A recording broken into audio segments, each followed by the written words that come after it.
Start.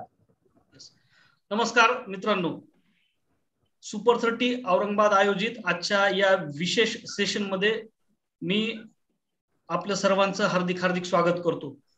मित्रांनो, super 30 काय आहे हे आपल्याला वेगळं सांगायची गरज नाहीये. खरं म्हणजे या प्लॅटफॉर्मवर चालू आर्थिक वर्षामध्ये थोडा उशीर झालेला आहे सेशन घ्यायला, पण आपण अशा एका वक्त्याला आणि अशा एका विषयाला आज स्पर्श करतो आहोत की जो सगळ्यांच्याच जिव्हाळ्याचा आहे. अनेक वेळेला आपण असं म्हणतो की आपला एजंट बांधव एखाद्या ग्राहकाला पॉलिसी विकून येतो, त्याची कॅपॅसिटी असते भरपूर आणि तो विकून येतो छोटी पॉलिसी. त्याचं मूळ कारण असं असतं की त्यानं ती कन्सेप्ट सेलिंग किंवा नीड बेस्ड सेलिंग अशा माध्यमातून ती पॉलिसी केलेली नसते. अशा वेळेस या विषयावर चांगलं मार्गदर्शन करण्यासाठी आज आपल्याकडे माझे मित्र ऍग्रीकॉस श्री दिग्विजय नलावडे आणि बॅचमेट माझे 2006 चे बॅचचे हे आज इथे आलेले आहेत. जस्ट एक मी ट्रेन एजंट असणं काय गरजेचं आहे हे सांगतो. मला असं वाटतं की एक डेव्हलपमेंट ऑफिसर 3 रोल प्ले करतो. एक असतो रिक्रुटरचा, ज्याच्यामध्ये तो रिक्रुटमेंट करतोय. दुसरा असतो ट्रेनरचा, ज्याच्यामध्ये तो डाऊन द लाईन ट्रेनिंग देतोय, पर्कोलेट करतोय ट्रेनिंग. आणि तिसरा असतो सुपरवायझरचा, जिथं तो टीम सुपरविजन करतो. ठीक आहे. मला असं वाटतं की रिक्रुटर आपण बऱ्यापैकी आहोत, इव्हन आपण कॉल करतो किंवा फॉलोअप घेतो, तर सुपरवायझर पण बऱ्यापैकी आहोत.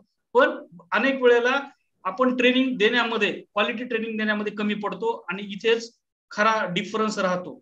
तर मित्रांनो, हाच डिफरन्स बाजूला करण्यासाठी किंवा आणखी एक कोट मी सांगेल, आनंद ठाकर सरांच्या सेशन मध्ये मी ऐकलं होतं, मला फार आवडलं की a team without training is a liability, a team with training किंवा train team is an asset. तर मित्रांनो, हेच अधिक चांगल्या प्रकारे आपली हीच टीम ट्रेनिंग दिल्यानंतर कशी असेट मध्ये कन्वर्ट होईल हे सांगण्यासाठी आज आपल्याकडे दिग्विजय नलावडे सर आलेले आहेत. मी तुमच्यामध्ये आणि दिग्विजय सरांच्या मार्गदर्शनामध्ये जास्त वेळ नाही घेणार. फक्त दिग्विजय सरांचा ऑफिशियल इंट्रोडक्शन देण्यासाठी मी आमचे दुसरे मित्र श्री अजित माने सर, जे की स्वतः सैनिक स्कूलचे विद्यार्थी आहेत आणि योग असा की आज त्यांचा बर्थडे आहे. आमच्या सुपर 30च्या स्थापनेपासून काय योग आहे मला माहित नाही, पण त्यांच्या प्रत्येक बर्थडेला एक सेशन सुपर 30चं होतं. आणि गंमत अशी की हे सेशन नंतर असते, सेशन नियोजित. मात्र असं काही नियती घडवून आणते की त्यांच्या बर्थडेला ते सेशन घडतं. त्यामुळं हा जो सन्मान आहे आजचा दिग्विजय सरांच्या इंट्रोडक्शनचा, हा मी अजित कडे सोपवतो. Over to you Ajit. Good evening friends, once again welcome to Super 30.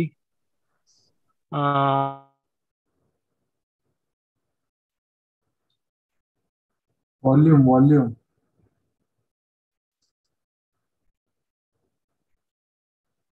Ajit call असेल कदाचित. हॅलो. हा अजित कंटिन्यू. हॅलो. हा अजित कंटिन्यू. अमर ऑडिबल आहे? हो हो. व्हॉल्यूम वाढव थोडा. हॅलो. व्हॉल्यूम वाढव थोडा. हॅलो. येतोय, आवाज येतोय. येतोय अजित, Hello. आवाज येतोय. अमर ऑडिबल आहे का? होय अमोल. होय होय, आवाज येतोय, बोल. अमोल, माझा आवाज येतोय? परफेक्ट आहे सर. Yes, hello. परफेक्ट आहे. Hello. Voice is perfect. Amol, आवाज येतोय का? मला आवाज येत नाही काहीच. यस, परफेक्ट आहे. मला वाटतं त्याच्याकडं परफेक्ट. अमोल, आवाज येतोय माझा? येतोय. सर. तू हेडफोन काढून बोल, नाही तर. त्यांनी हेडफोन लावलाय सर. हा. हॅलो. अमोल, आवाज येतोय? आणि कानाला लावले नाही त्यांनी. हा. हॅलो. तर आवाज परफेक्ट आहे तुमचा. कॉल केला तर नाही. आवाज येतोय का? अमोल, आवाज येतोय? येतोय सर, येतोय. येतोय अजित, येतोय. सॉरी, आवाज म्हणजे मला तुमचाच आवाज येत नव्हता. सॉरी अच्छा. मित्रांनो. फर्स्ट ऑफ ऑल थँक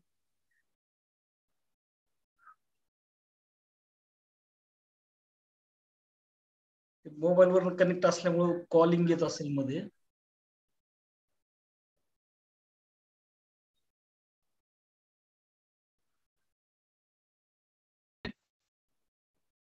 आणि त्याच्यामध्ये असं आहे की खूपदा सैनिक स्कूलचेच माझे सिनियर ज्युनियर किंवा माझे बॅचमेट्स आणि ड्युओचे बॅचमेट्स नॉर्मली असतात. तर मित्रांनो, सरांची ओळख करून देतो. दिग्विजय सर, जसं आता अमर सर बोलले की ऍग्रीकॉस्टचे त्यांचे बॅचमेट्स आहेत, तसं ते माझे सैनिक स्कूलचे ज्युनियर आहेत. त्यांचं ऍग्री नंतर स्कूलिंग सैनिक स्कूलला झाल्यानंतर त्यांनी ऍग्रीकल्चर ग्रॅज्युएट आहेत. ऍग्रीकल्चर कॉलेज म्हणजे ऍग्रीकल्चर एज्युकेशन त्यांनी पूर्ण केले आणि 2006च्या बॅचला ते डेव्हलपमेंट ऑफिसर म्हणून जॉईन झाले आहेत. मित्रांनो, एक डीओ कसा असावा आणि सर्क्युलरचं रीडिंग काय असावं, आम्हा सर्व मित्रांना अभिमान वाटतो की दिग्विजय सरांकडून आम्ही हे खूपदा म्हणजे सर्क्युलरच्या बाबतीत असेल, कोणत्या आणखी माहिती हवी असेल त्या बाबतीत असेल, आम्ही त्यांच्याशी नॉर्मली डिस्कस करत असतो आणि पूर्ण सर्क्युलरचं जे डिटेल इन्फॉर्मेशन आहे किंवा त्याचं सविस्तर जे मार्गदर्शन ते करत असतात. 2006ला सोलापूरला झाल्यानंतर एकदम जोरदार काम झालं होतं, पण स्वतःच्या काही पर्सनल अडचणीमुळे ते परत त्यांनी कोल्हापूरला 2013 मध्ये ट्रान्सफर घेतले.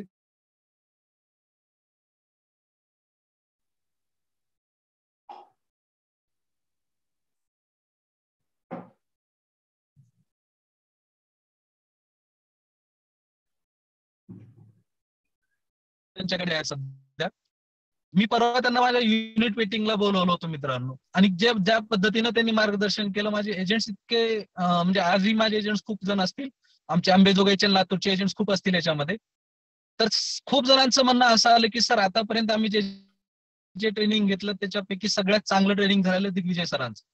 ज्या पद्धतीने त्याने कन्सेप्ट सेलिंग सांगितले, ज्या पद्धतीने त्याने एक एक गोष्ट आपल्याला एक्सप्लेन केले, ती म्हणजे मला असं वाटतं की मी अमर सरांशी बोललोय की आपल्याला झूमवर वेळ कमी पडेल, पण हरकत नाही, सर्वांपर्यंत एकदाच पोहोचू शकणार नाही. झूमच्या माध्यमातून ते 1-1.5 तासामध्ये आपल्याला जे मार्गदर्शन करतील ते आपण सर्वांनी म्हणजे अटेंटिव्हली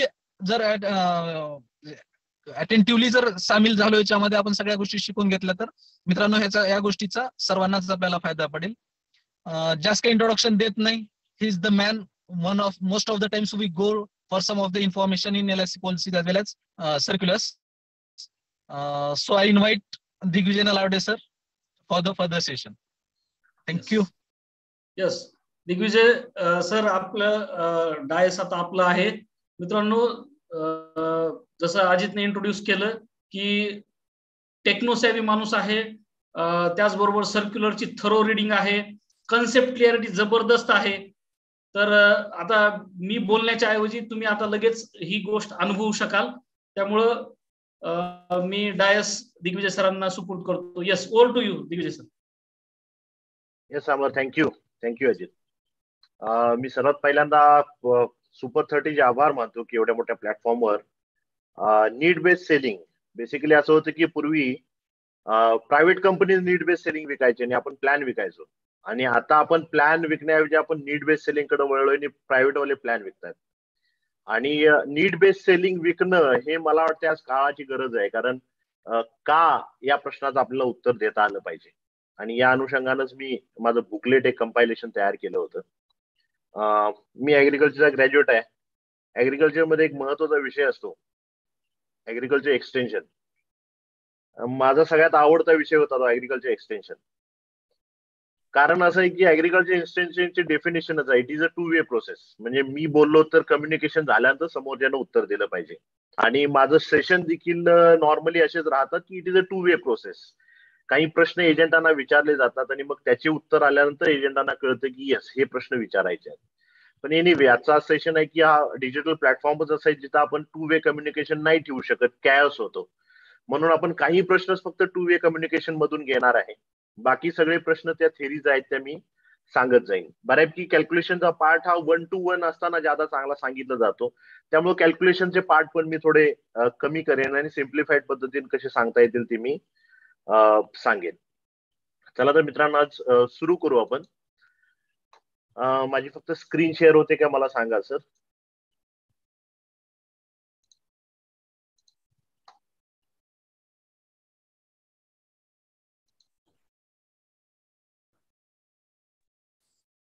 फुल स्क्रीन करो.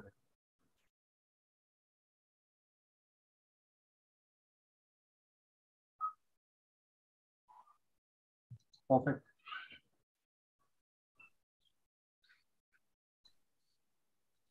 नॉर्मली कसं आहे की आपण कम्फर्ट झोन मध्ये काम करतो. प्रत्येक एजंट हा कम्फर्ट झोन मध्येच काम करत राहतो. मग त्यांनी 100 पॉलिसी करत असेल, 50 पॉलिसी करत असेल, इव्हन एमडीआरटी करत असेल, तर त्यांनी कम्फर्ट झोन मध्ये काम करतो. आणि प्रत्येकाला हे कळत नाही की कम्फर्ट झोनच्या ऍक्च्युली आपण जर बाहेर गेलो तर ऍक्च्युली खरं मॅजिक असतं. म्हणजे त्यांनी कम्फर्ट झोन मध्ये न राहता कम्फर्ट झोनच्या बाहेर जाऊन जर काम केलं, कारण एखादा व्यक्ती जेव्हा एमडीआरटी म्हणून काम करतो तेव्हा तो दरवर्षीच एमडीआरटीचं काम करतो आणि त्याला कम्फर्टेबल झालेलं असतं. त्याला वाटतं की मी सहज एमडीआरटी करू शकतो. पण त्यानं जर कम्फर्ट झोन सोडला तर तो एमडीआरटीच्या डबल एमडीआरटी, हाफ दीड एमडीआरटी किंवा सीओटी होऊ शकतो, टीओटी होऊ शकतो. सेम सेंच्युरियन वाल्यांचं आहे. आपण सध्या करतोय ते फक्त आपण कम्फर्ट झोन मध्ये काम करतो. आजचं सेशन आहे, आपल्याला जे काही आपण शिकलेलो आहे, लर्न केलेलं आहे, ते अनलर्न करायचंय आणि परत आपल्याला रिलर्न करायचंय. मी भरपूर आज गोष्टी ज्या सांगतोय त्या बऱ्यापैकी लोकांनी तुमच्याकडून ऐकल्या असतील, पण मी कॅल्क्युलेटिव्ह नीड बेस्ड सेलिंग नाही शिकवत, मी इमोशनल नीड बेस्ड सेलिंग शिकवतो. त्यामुळे आज आपण जे काय आधी शिकलोय ते शिकून अनलर्न करायचंय आणि मग आपल्याला लर्न करायचंय. नॉर्मली काय होतं की कोणत्याही सेल्समध्ये मोटिवेशनल लेक्चर्स ज्यादा होतात. आपण मोटिवेशन करतो सेल्समध्ये आहोत, आपल्याला वाटतं की लोकांनी मोटिव्हेट होऊन काम केलं पाहिजे. आणि मोटिवेशनचा हा तोटा होतो की मोटिवेशन झाल्यानंतर आपल्याला स्फुरण चढतं आणि नंतर स्फुरण परत उतरतं, परत स्फुरण चढतं, परत स्फुरण उतरतं आणि हे कंटिन्युअस डोस मिळावा लागतो. पण हॅबिट अशी गोष्ट आहे की ती हॅबिट जर आपल्याला लागली, कोणत्याही गोष्टीची सवय जर आपल्याला लागली तर आपला आलेख हा वाढतच जातो. कोणतीही गोष्ट 21 वेळा केल्यानंतर आपल्याला त्याची सवय लागते. कोणतीही गोष्ट 21 वेळा केल्यानंतर आपल्याला तिची सवय लागते आणि तीच गोष्ट जर वर्षभर आपण करत राहिलो तर आपली ती लाईफस्टाईल बनते. म्हणून कोणत्याही मोठ्या एज तुम्ही विचारा की पॉलिसीज कशा मिळतात, तुम्हाला माहिती नाही मिळतायत कशात. कारण लोकांना पॉलिसी सांगणं ही त्याची लाईफस्टाईल होते, त्यासाठी त्याला एफर्ट्स नाही घ्यावे लागेल. त्यामुळे आपल्याला मोटिवेशन पेक्षा या व्यवसायामध्ये हॅबिट्स लागणं ज्यादा गरजेचं आहे. तेवढे आपल्याला लवकर हॅबिट्स, चांगले हॅबिट्स लागतील तेवढं सहजासहजी काम आपल्या या बिझनेसमध्ये होऊ शकतं. आपण जेव्हा रिझल्टवर फोकस करतो, आपला कायम फोकस असतो की माझ्या पॉलिसीज एवढ्या झाल्या पाहिजेत, पॉलिसी कंप्लीट झाली पाहिजे. आपण जेव्हा रिझल्टवर फोकस करतो तेव्हा फ्लॅट रिझल्ट राहतात. रिझल्ट हे कायम फ्लॅट येतात. पण आपण जे करतोय ते जर आवडीनं करायला लागलो आणि माझ्या हातात काय आहे हे जर आपण करत राहिलो तर आपली कालांतरानं ग्रोथ व्हायला चालू होते. कारण दरवेळेस पॉलिसी होत नाही म्हणून एजंट नाराज होतो. पॉलिसी होणं कुणाच्या हातात आहे? पॉलिसी होणं हे विमाधारकाच्या हातात आहे, एजंटच्या हातात नाहीये. ही पहिली बेसिक गोष्ट लक्षात घ्या. एजंट नॉर्मली असं करतो की सर मी 4 लोकांना भेटून एकही पॉलिसी नाही. माझं म्हणणं आहे की पॉलिसी होणं हे एजंटच्या हातात नाहीये, पण 2 रोज नवीन लोकांना जाऊन कन्सेप्ट सांगणं हे एजंटच्या हातात आहे. पॉलिसी हा एंड रिझल्ट आहे. पॉलिसी हा एंड रिझल्ट आहे. तो व्यक्ती पॉलिसी काढेल न काढेल हे त्याच्यावर अवलंबून आहे. पण मी रोज 2 नवीन लोकांना जाऊन पॉलिसी सांगणं हे माझ्या हातात आहे. आणि मग जेव्हा पॉलिसी होल्डरला वाटेल की मला पॉलिसी घ्यायची आहे तेव्हा आपण त्याच्या कॉन्टॅक्ट मध्ये असलो पाहिजे. आपण एजंटांना रोज डीओ सांगतात की रोज काम करा, रोज काम करा. म्हणजे लोकांना असं वाटतं की रोज सकाळी 9 पासून संध्याकाळी 6 पर्यंत एलआयसीच काम करा. नाही, रोज काम करा याचा अर्थ आहे कधी कधी फुल डे करा, कधी 1 तास करा, कधी अर्धा तास करा, कधी अर्धा दिवस करा, पण रोज सातत्याने करत राहा. रोज सातत्यानं करत राहिल्यानंतरच लाईफस्टाईल आपली होणार आहे. जर लाईफस्टाईल नाही झाली तर आपल्याला कायम या बिझनेसमध्ये स्ट्रगल करावा लागणार आहे. आपण कायम रिग्रेट करत राहतो की मला तेव्हा चान्स होता, आम्ही एमडीआरटी सर कर म्हटले होते, मी केलं नाही. एमडीआरटी डिक्लेअर नाही झाले. एमडीआरटी आपण होऊ शकत नाही हे कधी डिक्लेअर होतं? 31 डिसेंबर रात्री 11 वाजून 59 मिनिटांनी हे डिक्लेअर होतं की माझा आता एमडीआरटी होऊ शकत नाही. म्हणजे आपण रिग्रेट जेव्हा करत राहतो त्या रिग्रेट पेक्षा त्याच वेळेस आपल्याकडे अपॉर्च्युनिटीज अवेलेबल असतात, आपण त्याच्याकडे नजरअंदाज करत राहतो. आपण या जर अपॉर्च्युनिटीज घेत बसलो तर रिग्रेट पेक्षा तिथे ज्यादा फायदा आपल्याला होऊ शकतो.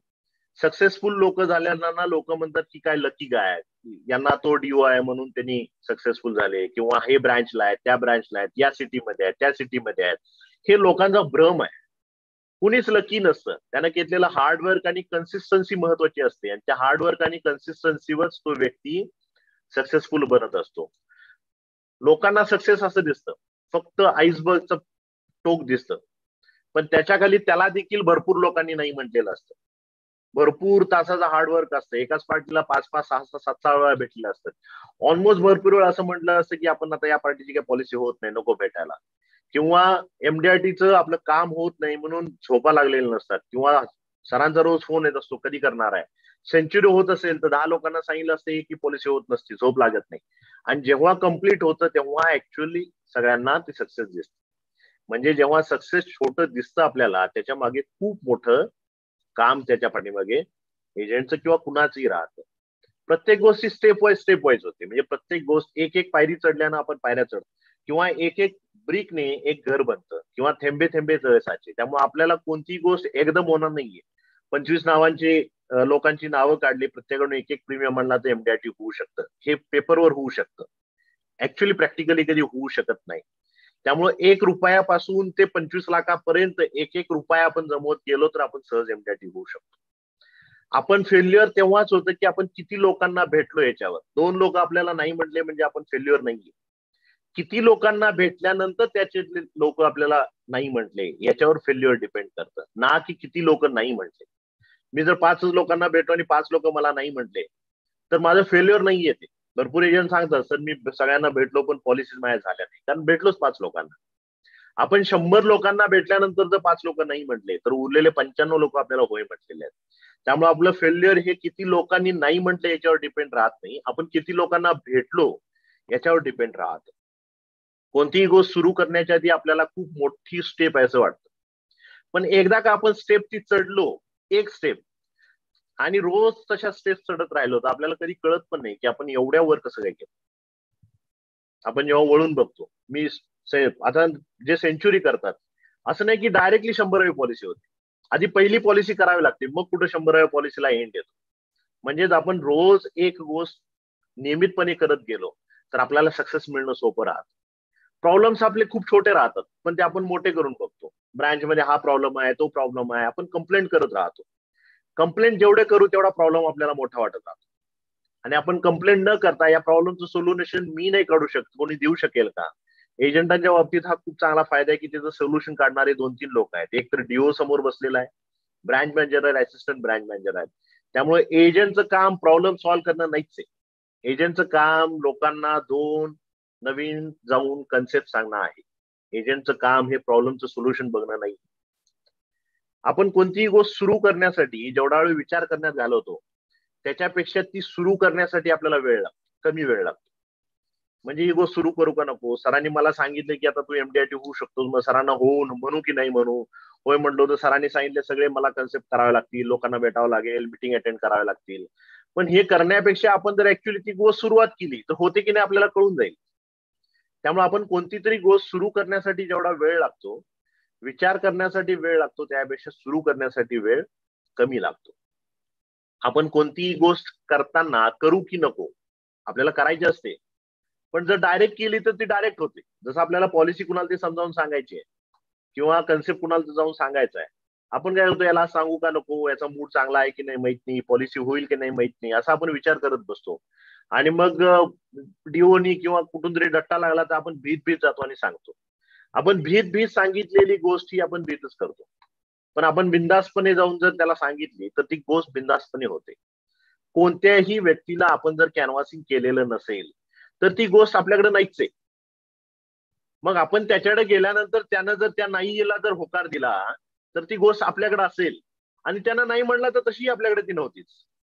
त्यामुळे कोणतीही गोष्ट करताना आपण फर्स्ट स्टेज मध्ये केली पाहिजे, जेणेकरून येस असेल की नो असेल तर तो बाजूला होऊन जाईल आणि आपण पुढच्या टास्ककडे जाऊ शकतो. आणि आजच्या या कन्सेप्ट मध्ये ह्याच काही गोष्टी महत्वाच्या आहेत ज्या आपण सातत्याने करत गेलो पाहिजे. आता आपल्याला ब्रँच मध्ये सगळे लोक सांगतात पॉलिसी करा, पण कशी करायची हे आपल्याला कधी कधी गवसत नाही. आपण जाऊन पॉलिसी सांगतो, मग पॉलिसी विकायची कशी आहे. बेसिकली एजंटांना विचारलं तर विकतात कशी, कोणी एसए प्रमाणे विकतो, कोणी हप्त्याप्रमाणे विकतो, बरोबर आहे ना. पण प्रतापगडला काय घडलं होतं, प्रतापगडपेक्षा मी म्हणेल आग्र्याला काय घडलं होतं, लाल महलामध्ये काय घडलं होतं.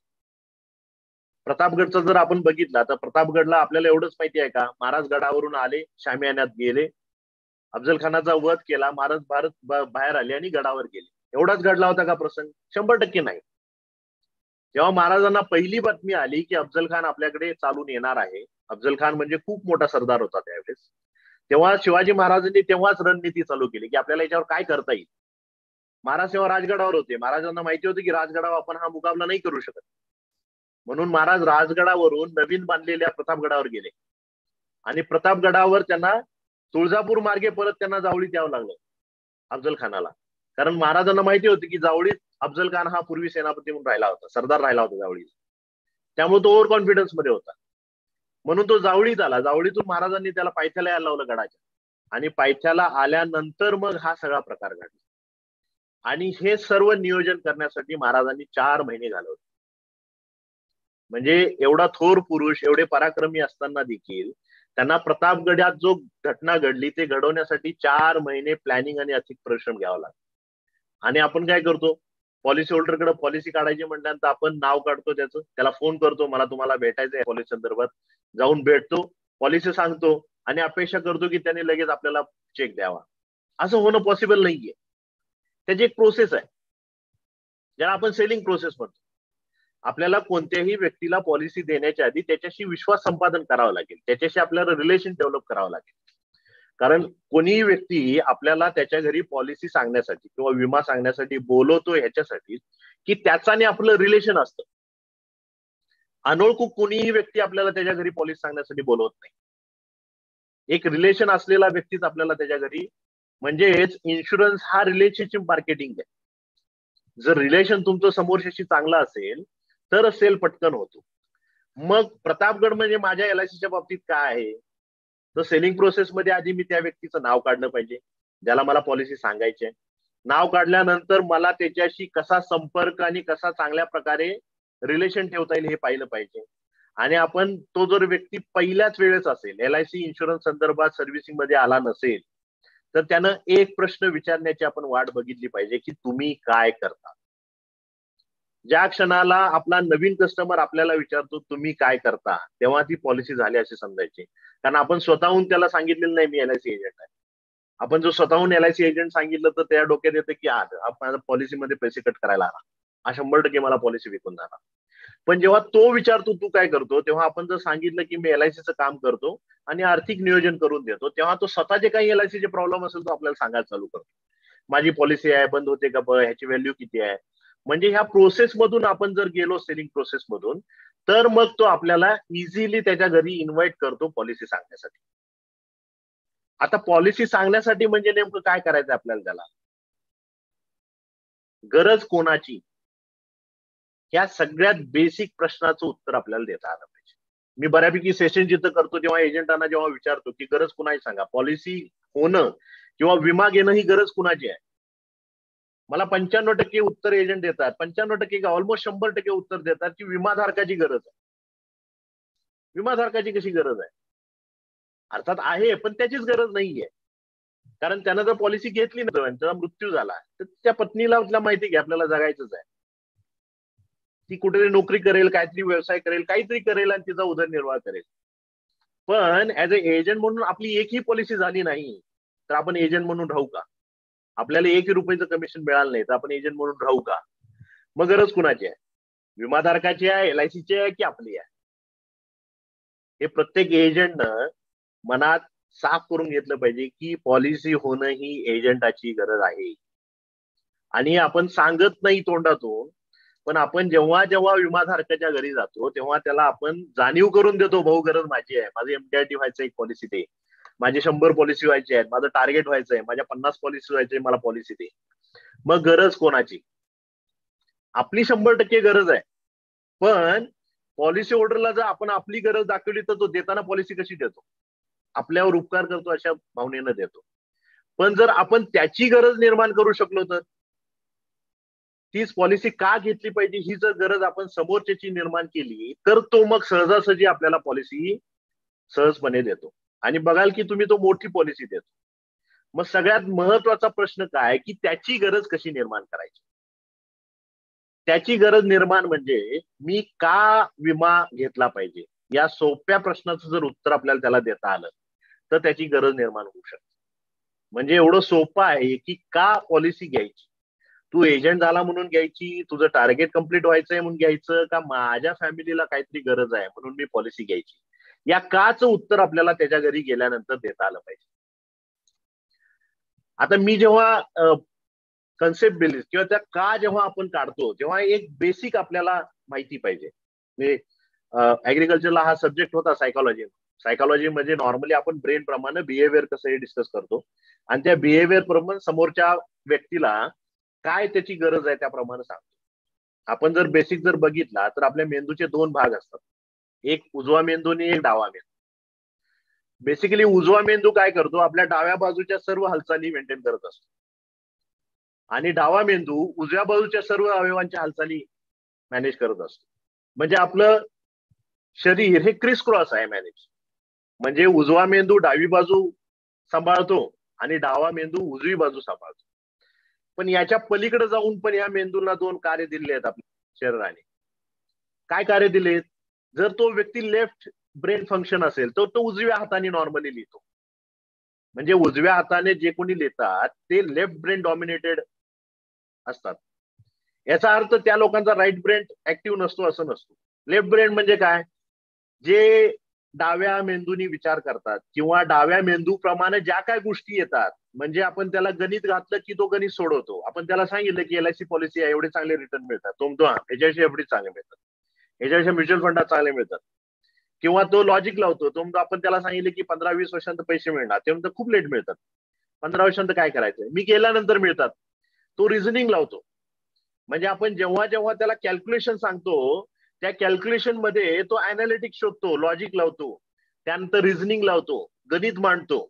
आणि नॉर्मली आपला स्वभाव असा आहे, मानवी स्वभाव, आपण गणित मांडताना समोरच्याचं गणित कसं चुकीचं आहे हे सांगण्याचा ऑटोमॅटिक प्रश्न येतो. तो मुद्दाम नाही करत पॉलिसी होल्डर. आपण म्हणतो की तो पॉलिसी होल्डर आपल्याला फसवतोय, नाही, मुद्दाम नाही करत. हा त्याच्या ब्रेनचा बेसिक फंक्शन आहे की आपण त्याला जर गणित घातलं की किती भरले तर किती मिळतात, तर त्याला त्याचं उलट उत्तर द्यायची त्याची ब्रेननं सवय लावलेली असते. आणि याच्या उलट जर राईट ब्रेनचं फंक्शन बघितलं तर राईट ब्रेनचं फंक्शन काय, क्रिएटिव्हिटी आहे, इमॅजिनेशन आहे. तुम्ही जेवढे डाव्या हाताची लोक बघा, तेंडुलकर डाव्या हाताचा आहे, जरी हाताने उजवा खेळत असेल तर तो डाव्या हाताचा आहे. तुम्ही कोणताही डाव्या हाताचा व्यक्ती बघा, तो कलाकार असतो, त्याला पेंटिंग करण्याची हौस असते किंवा त्याचं इमॅजिनेशन खूप चांगलं असतं. आणि आपलं नेमकं राईट ब्रेन हेच काम करत असतं की इमॅजिनेटिव्ह असतं, क्रिएटिव्ह असतं, इमोशनल असतं. म्हणजे त्याला जर सांगितलं की तुझ्या मुलगीच्या लग्नासाठी तुला पैसे साठवायचे आहेत, तो हा नाही विचार करत की किती लागणार आणि कशी आणि किती वर्ष साठवायची, म्हणजेच तो इमोशनल झाला. म्हणजेच आपल्याला पॉलिसी कॅनव्हास करताना राईट ब्रेन प्रमाणे कॅनव्हास करावं लागेल, ना की लेफ्ट ब्रेन प्रमाणे. आपण सांगितलेल्या कन्सेप्टला जर तो उलटे प्रश्न उलटे उत्तर देत असेल तर लगेच आपण घ्यायचं की आपण लेफ्ट ब्रेन प्रमाणे त्याला कॅनव्हासिंग करतो. आणि जर तो आपण जे प्रश्न विचारतो त्याला उत्तर व्यवस्थित देत असेल तर लक्षात घ्या की आपण राईट ब्रेननं त्याला कॅनव्हासिंग करतोय. आणि पॉलिसी ही राईट ब्रेननं कॅनव्हासिंग केल्यानंतरच व्यवस्थित कॅनव्हास होऊ शकते. आपण पॉलिसी जेवढी इमोशनल अटॅचमेंटनं सांगू तेवढी ती पॉलिसी पटकन होते. म्हणजे काय, कन्सेप्ट सेलिंग. आता एखाद्या व्यक्तीच्या आर्थिक गरजा काय काय, कारण आपण विमा विकतो म्हणजे ऍक्च्युली आर्थिक, त्याला इन्व्हेस्टमेंटच देतोय. मग आर्थिक गरजा काय काय, एखाद्या व्यक्तीला काही भरपूर आर्थिक गरजा होऊ शकतात. जसं त्याला घर घ्यायचं आहे ही त्याची आर्थिक गरज असू शकते, पण घर घेण्यासाठी काय आपल्याकडे पॉलिसी नाहीये. किंवा कार घ्यायची ही त्याची आर्थिक गरज असू शकते, पण कार घेण्यासाठी काय आपल्याकडे पॉलिसी नाहीये. किंवा त्याला फिरायला जाण्यासाठी पैसे पाहिजे असतात, ती काय आर्थिक गरज आपल्याकडे पॉलिसी नाहीये. त्याला त्याच्या घरच्याला फायनान्शियल प्रोटेक्शन देण्यासाठी पैसे पाहिजेत, ही आर्थिक गरज त्याची होऊ शकते, याच्यासाठी आपल्याकडे पॉलिसी आहे. किंवा रिटायरमेंट प्लॅनिंग, त्याच्या स्वतःच्या पेन्शनसाठी प्रोव्हिजन करायचे, ही आर्थिक गरजेसाठी आपल्याकडे पैसे आहेत. त्याला शिक्षणाची तरतूद करायची आहे, याच्यासाठी आपल्याकडं प्लॅन आहे. त्याला लग्नाचं प्रोव्हिजन करायचं आहे, याच्यासाठी आपल्याकडं पॉलिसी आहे. म्हणजे एखाद्या व्यक्तीच्या या 4 आर्थिक गरजा आहेत आणि आपण त्याच्याकडे गेल्यानंतर ह्या 4 आर्थिक गरजेवरच बोललो पाहिजे. कन्सेप्ट सेलिंग म्हणजे दुसरं तिसरं काही नसून त्याला या 4 आर्थिक गरजा संदर्भात त्याच्याशी चर्चा करायची. मग आर्थिक गरजा म्हणजे त्याच्या काय, कारण त्या कशा असणार आहेत, आपण कशा आयडेंटिफाय करणार, आपण आयडेंटिफाय करायचंच नाहीये. आपण सेलिंग प्रोसेसमध्ये जेव्हा त्याच्या घरी जाऊन नीड अनालिसिस करणार आहोत तेव्हा त्याला एक सोपा प्रश्न विचारायचा आहे की साहेब, एखाद्या व्यक्तीच्या आयुष्यामध्ये ह्या 4 आर्थिक गरजा असतात, पैकी तुमची पहिली आर्थिक गरज कोणती आहे? ज्या वडिलाला लहान मुलगी असेल तो म्हणणारच नाही की मला पेन्शनचं प्रोव्हिजन करायचं आहे. तो म्हणेल की नाही, मला मुलगी आहे, लहान मुलगीच्या लग्नासाठी मला प्रोव्हिजन करायचं आहे. एज्युकेशन लहान मुलं असतील तर तो एज्युकेशनला पहिला प्रेफरन्स देईल. तो 40-45च्या एज ग्रुपमध्ये असेल तर तो निवृत्तीला पहिला प्रेफरन्स देईल. खूप कमी लोक आर्थिक संरक्षणासाठी प्रेफरन्स देतील. आता विमा म्हणजेच आर्थिक संरक्षण. इथून पुढे विमा हा शब्द वापरायचाच नाहीये आपण, कारण विमा हा आर्थिक संरक्षणाला सिनॉनिमस आहे, समानार्थी आहे. आपण विमा काढायचा आहे असं म्हटलं की समोरच्याला वाटतं की खिशातून पैसे द्यावे लागतात, पण तेच आपण त्याच्याशी बोलताना आपल्याला आर्थिक संरक्षण द्यायचं आहे. कारण जर तुम्ही IC 38 बघितलात बेसिक, तर विमा हा आर्थिक गोष्टींशी निगडीत आहे. हा सिंपल एक लाईन दिलेली आहे. म्हणजेच आर्थिक संरक्षण, जर फायनान्शियल प्रोटेक्शन आपण त्याला देतो म्हणजेच विमा देतो. म्हणजे इथून पुढे बोलताना आपण त्याच्याशी जर बोललो, सर मला तुम्हाला आर्थिक संरक्षणाविषयी तुमच्याशी बोलायचं आहे, तर त्याला आपण जे काय सांगणार आहे ते थोडं वेगळं वाटेल. मग नेमकं इथं डायलॉग कसा सुरू करायचा आहे? आपण जेव्हा त्याला फोन करणार आहे मीटिंगसाठी तेव्हा आपण त्याच्याशी बोलू शकतो की सर मला तुमच्याशी आर्थिक नियोजनासंदर्भात काही चर्चा करायची आहे. विम्याविषयी नाही, LIC पॉलिसी विषयी नाही, किंवा मला पॉलिसी काढायची नाही तुमची. तुम्ही स्पष्ट सांगा त्याला, मला तुमची पॉलिसी काढायची नाहीये, मला फक्त तुमच्याशी आर्थिक नियोजनासंदर्भात मला 4 गोष्टी कळालेल्या आहेत, त्या मला फक्त तुम्ही एक 20 मिनिटं 25 मिनिटं दिलात तर मी त्या दरम्यान तुम्हाला सांगू शकेन. मी फॉर्म सोबत घेऊन येणार नाही, मी तुम्हाला पॉलिसी सांगणार नाही, किंवा मी तुम्हाला कोणती पॉलिसी देखील काढणार नाही. फक्त मला एक 20 मिनिटं द्या, 25 मिनिटं द्या, ज्याच्यामध्ये फक्त मी तुमच्याशी आर्थिक नियोजनासंदर्भात चर्चा करेन. आणि आर्थिक नियोजन काय, त्यांना हे सांगायचं की सर एखाद्या व्यक्तीच्या आयुष्यामध्ये या 4 आर्थिक गरजा असतात. पहिली आर्थिक संरक्षण, दुसरं निवृत्ती नियोजन, शिक्षण आणि लग्न. आता तुमच्या आयुष्यामध्ये आता या 4 पैकी कोणत्या गरजेला पहिला प्रेफरन्स आहे, आणि त्यानं जो प्रेफरन्स यापैकी निवडेल तेवढ्या प्रेफरन्सवरच बोलायचं, इतर प्रेफरन्सना अंदाज करायचा. मग पहिला कोणता येतो, तर आर्थिक संरक्षण येतं. मग मी सगळ्यांनाच त्या प्रकारे पॉलिसी सांगायची आहे का? कारण मी प्रत्येकाच्या घरी प्रत्येकाला जाऊन प्रत्येकाला कन्सेप्ट सांगत बसणार आहे. मग 2 लाखाची पॉलिसी आहे, 1 लाखाची पॉलिसी आहे, त्याला पण कन्सेप्ट सांगायचं आहे का कन्सेप्ट सांगायचं नाहीये? तर मी माझ्या 15 वर्षाच्या अनुभवावरून इन्शुरन्सचे सेगमेंट केलेले आहेत. माझ्या दृष्टिकोनातून इन्शुरन्सचे 3 सेगमेंट आहेत. एक पहिला फोर्स मार्केट. फोर्स मार्केट म्हणजे आता आपण काय जे कन्सेप्ट शिकणार आहे याचा आणि या मार्केटमधल्या लोकांचा काहीही संबंध नाही, काही लेणं देणं नाही. या लोकांना आपण किती जरी कन्सेप्ट समजावून सांगितला तरी त्याला कन्सेप्ट समजत नाही.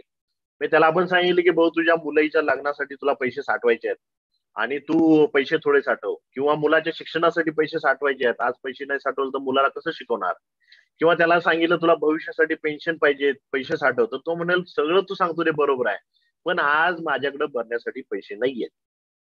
त्याचं खरंही असतं, त्याला पगारच असतो कमी, 10-15 हजार 25 हजार पगार त्याचा लोनला जात असतो, इतर खर्चासाठी जात असतो, त्याकडे पैसे नसतात. अशा केसमध्ये आपण त्याला पॉलिसी गळ्यात मारल्याशिवाय पर्याय नाही, याला पॉलिसी गळ्यात मारावीच लागेल. म्हणून तर हा फोर्स मार्केट बनला आहे. आपण याला जर गळ्यात पॉलिसी मारली नाही तर तो स्वतःच प्लॅनिंग कधीही करू शकणार नाही. त्यामुळे या लोकांना आजचे कन्सेप्ट लागूच होत नाहीत. अशा लोकांना 6-6 महिने भेटावं लागतं पॉलिसी करण्यासाठी. आपण जर गेलो तर ते 6 महिन्यांनी पॉलिसी देतात, पण एकदा पॉलिसी काढली की ही पॉलिसी बंद नाही पडत. पण आपण हप्ता आणायला नाही गेलो की पॉलिसी 100% लॅप्स होते. पण एकदा की आपण हप्ता त्याच्याकडे रेग्युलर भरत गेलो की ह्याला भरलेल्या हप्त्याची किंमत असते, त्यामुळे ही पॉलिसी लॅप्स होत नाही. दुसरं मार्केट आहे emotional motivational market. Emotional motivational market म्हणजे ही अशी लोक आहेत ज्यांना डॉक्टर व्हायचं होतं पण ते होऊ शकले नाहीत, ज्याला IIT ला जायचं पण जाऊ शकले नाहीत, किंवा त्याला आपण स्वतः काहीतरी मोठं व्हायचं होतं, परिस्थितीमुळे तो होऊ शकला नाही, पण त्याला वाटतं की माझ्या मुलाने हे व्हावं, आणि त्याला आपण थोडं इमोशनल जर बोललो, मोटिवेट केलं तर 2,000 ऐवजी तो 4,000 पॉलिसी प्रीमियम देतो, 4,000 ऐवजी 8,000 प्रीमियम देतो, 10,000 ऐवजी 15,000 प्रीमियम देतो. पण त्याला आपण इमोशनली सांगावं लागेल की तुझ्या मुलग्याला तू IIT ला घातलंस तर काय होऊ शकतं, MBBS केलं तर काय होऊ शकतं आणि मग किती पैसे लागणार, मोटिवेशनली त्याला जर बोललो तर हा व्यक्ती आपल्याला सहजासहजी पॉलिसी देतो. आणि आपलं इन्शुरन्स मध्ये श्रीमंत होण्यासाठी किंवा सक्सेसफुल होण्यासाठी हे मार्केट सगळ्यात महत्वाचं मार्केट आहे, इमोशनल मोटिवेशनल मार्केट. तिसरं मार्केट आहे ऍसेट क्रिएशन मार्केट. म्हणजे हे असे HNI लोक आहेत ज्यांना विम्याची गरज नाही आणि त्यांना आपण विमा कॅनव्हास पण करू शकत नाही. आपण त्यांच्याकडे जर मोठ्या लोकांच्याकडे गेलो 5, 10 लाख 15 लाख प्रीमियम ज्यांना आपण सांगतो ते सरळ सांगतात की मला विम्याची गरज नाही, कारण माझ्याकडे प्रॉपर्टी एवढी आहे की मला विमा घेण्याची गरजच नाही, मी नसेल तरी माझा पैसा त्याला काम करेल. पण अशा लोकांच्याकडनं जर आपण 5-6 महिने फॉलोअप घेत राहिलो तर पॉलिसी मिळते. म्हणजे पहिलं मार्केट आणि शेवटचं मार्केट हे 2 मार्केट असे आहेत की ज्यांना विम्याची गरजच नाहीये.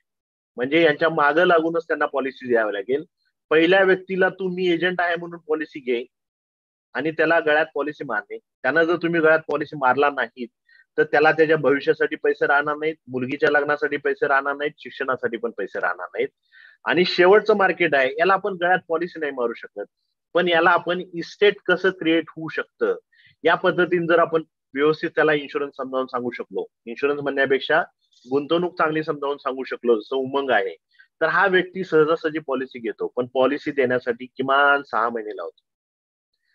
1 नंबर आणि 3 नंबरच्या मार्केटमधल्या लोकांचं एक वैशिष्ट्य असतं, पहिल्या मार्केटमध्ये त्याकडे पैसे नसतात म्हणून भरायला तो हप्ता मागं पुढे बघतो आणि दुसऱ्या याच्यामध्ये पैसे जादा असतात. म्हणजे आपण याच्याकडे जर पैसे आणण्यासाठी गेलो नाही तर पैसे नाही म्हणून पॉलिसी बंद पडते आणि याच्याकडे पैसे असतात पण आपण आणायला गेलो नाही म्हणून पॉलिसी बंद पडतात, तो स्वतःहून कधी भरायला जात नाही. त्यामुळं आपण या पहिल्या मार्केट आणि तिसऱ्या मार्केट मधल्या लोकांना ही कन्सेप्ट नाही सांगू शकत इमोशनल मोटिवेशनचे, इमोशनलचे कन्सेप्टचे. पहिल्या मार्केटवाल्यांना आपण डायरेक्टली पॉलिसी ज्या काय आपण नॉर्मली करतो, जायचं पॉलिसी सांगायची, फोर्सफुली विकायची आणि घेऊन यायची. शेवटच्या मार्केटमध्ये आपण इस्टेट कशी क्रिएट होते उमंगच्या माध्यमातून, आनंदच्या माध्यमातून हे सांगून पॉलिसी करू शकतो. आणि जे 2 नंबरचे लोक आहेत यांना आपण इमोशनल सेलिंग करू शकतो. म्हणजेच आजचा जो आपला मेन टॉपिक आहे तो हा मधल्या लोकांना आहे. मग आपल्याकडं प्रॉस्पेक्ट कसे पाहिजेत? सगळेच प्रॉस्पेक्ट एकाच ग्रुपमधले नाही चालणार.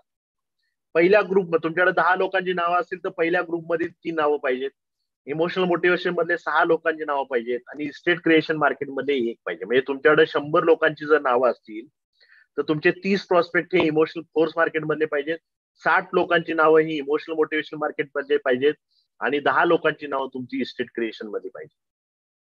तुम्हाला कधीही जेव्हा LIC कडनं कॉम्पिटिशन आणली जाते आणि तुम्हाला सांगितलं जातं की भाऊ उद्या 4 पॉलिसी पाहिजेच आहेत, त्या सगळ्या पॉलिसी फोर्स मार्केट मधल्या असतील.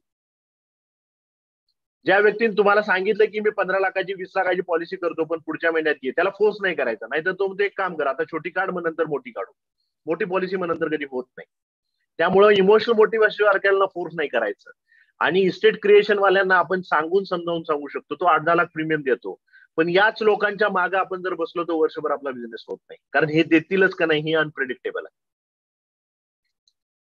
मग आर्थिक संरक्षण पहिलं येतं.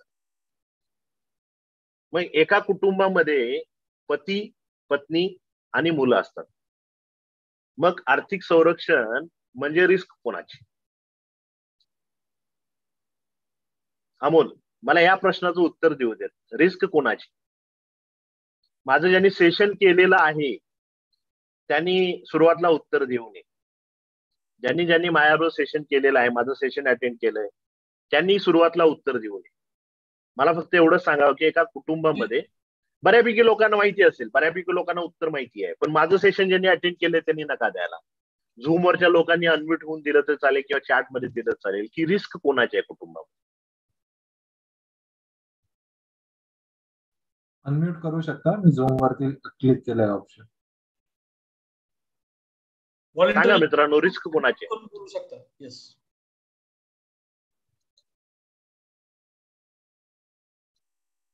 रिस्क कोणाची आहे सांगा. या प्रश्नाचं उत्तर सगळ्यात महत्वाचं आहे. कोणत्याही एजंटला मिळणं पण महत्वाचं आहे आणि ऍज अ DO म्हणून आपल्याला पण मिळणं महत्वाचं आहे उत्तर, की जेव्हा आर्थिक संयोजन करतो आपण फॅमिलीमध्ये तर त्या फॅमिलीमध्ये रिस्क कोणाची आहे?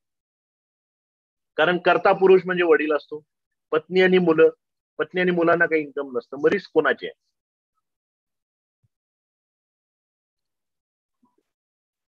मित्रांनो सांगा तुम्ही मित्रांनो. chat पण टाकू शकता किंवा अनम्यूट करून बोलू पण शकता. येस, पत्नी सांगितलं तर पत्नी ज्यादा चांगलं होईल. पत्नी पत्नी सर. पुढं सर पत्नी आणि मुलं. पुढं बाकीच्यांची उत्तर काय आहेत? कर्ता व्यक्ती.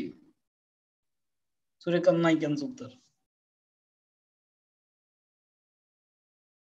बाकीच्यांचं काय? रिस्क कुणाची आहे?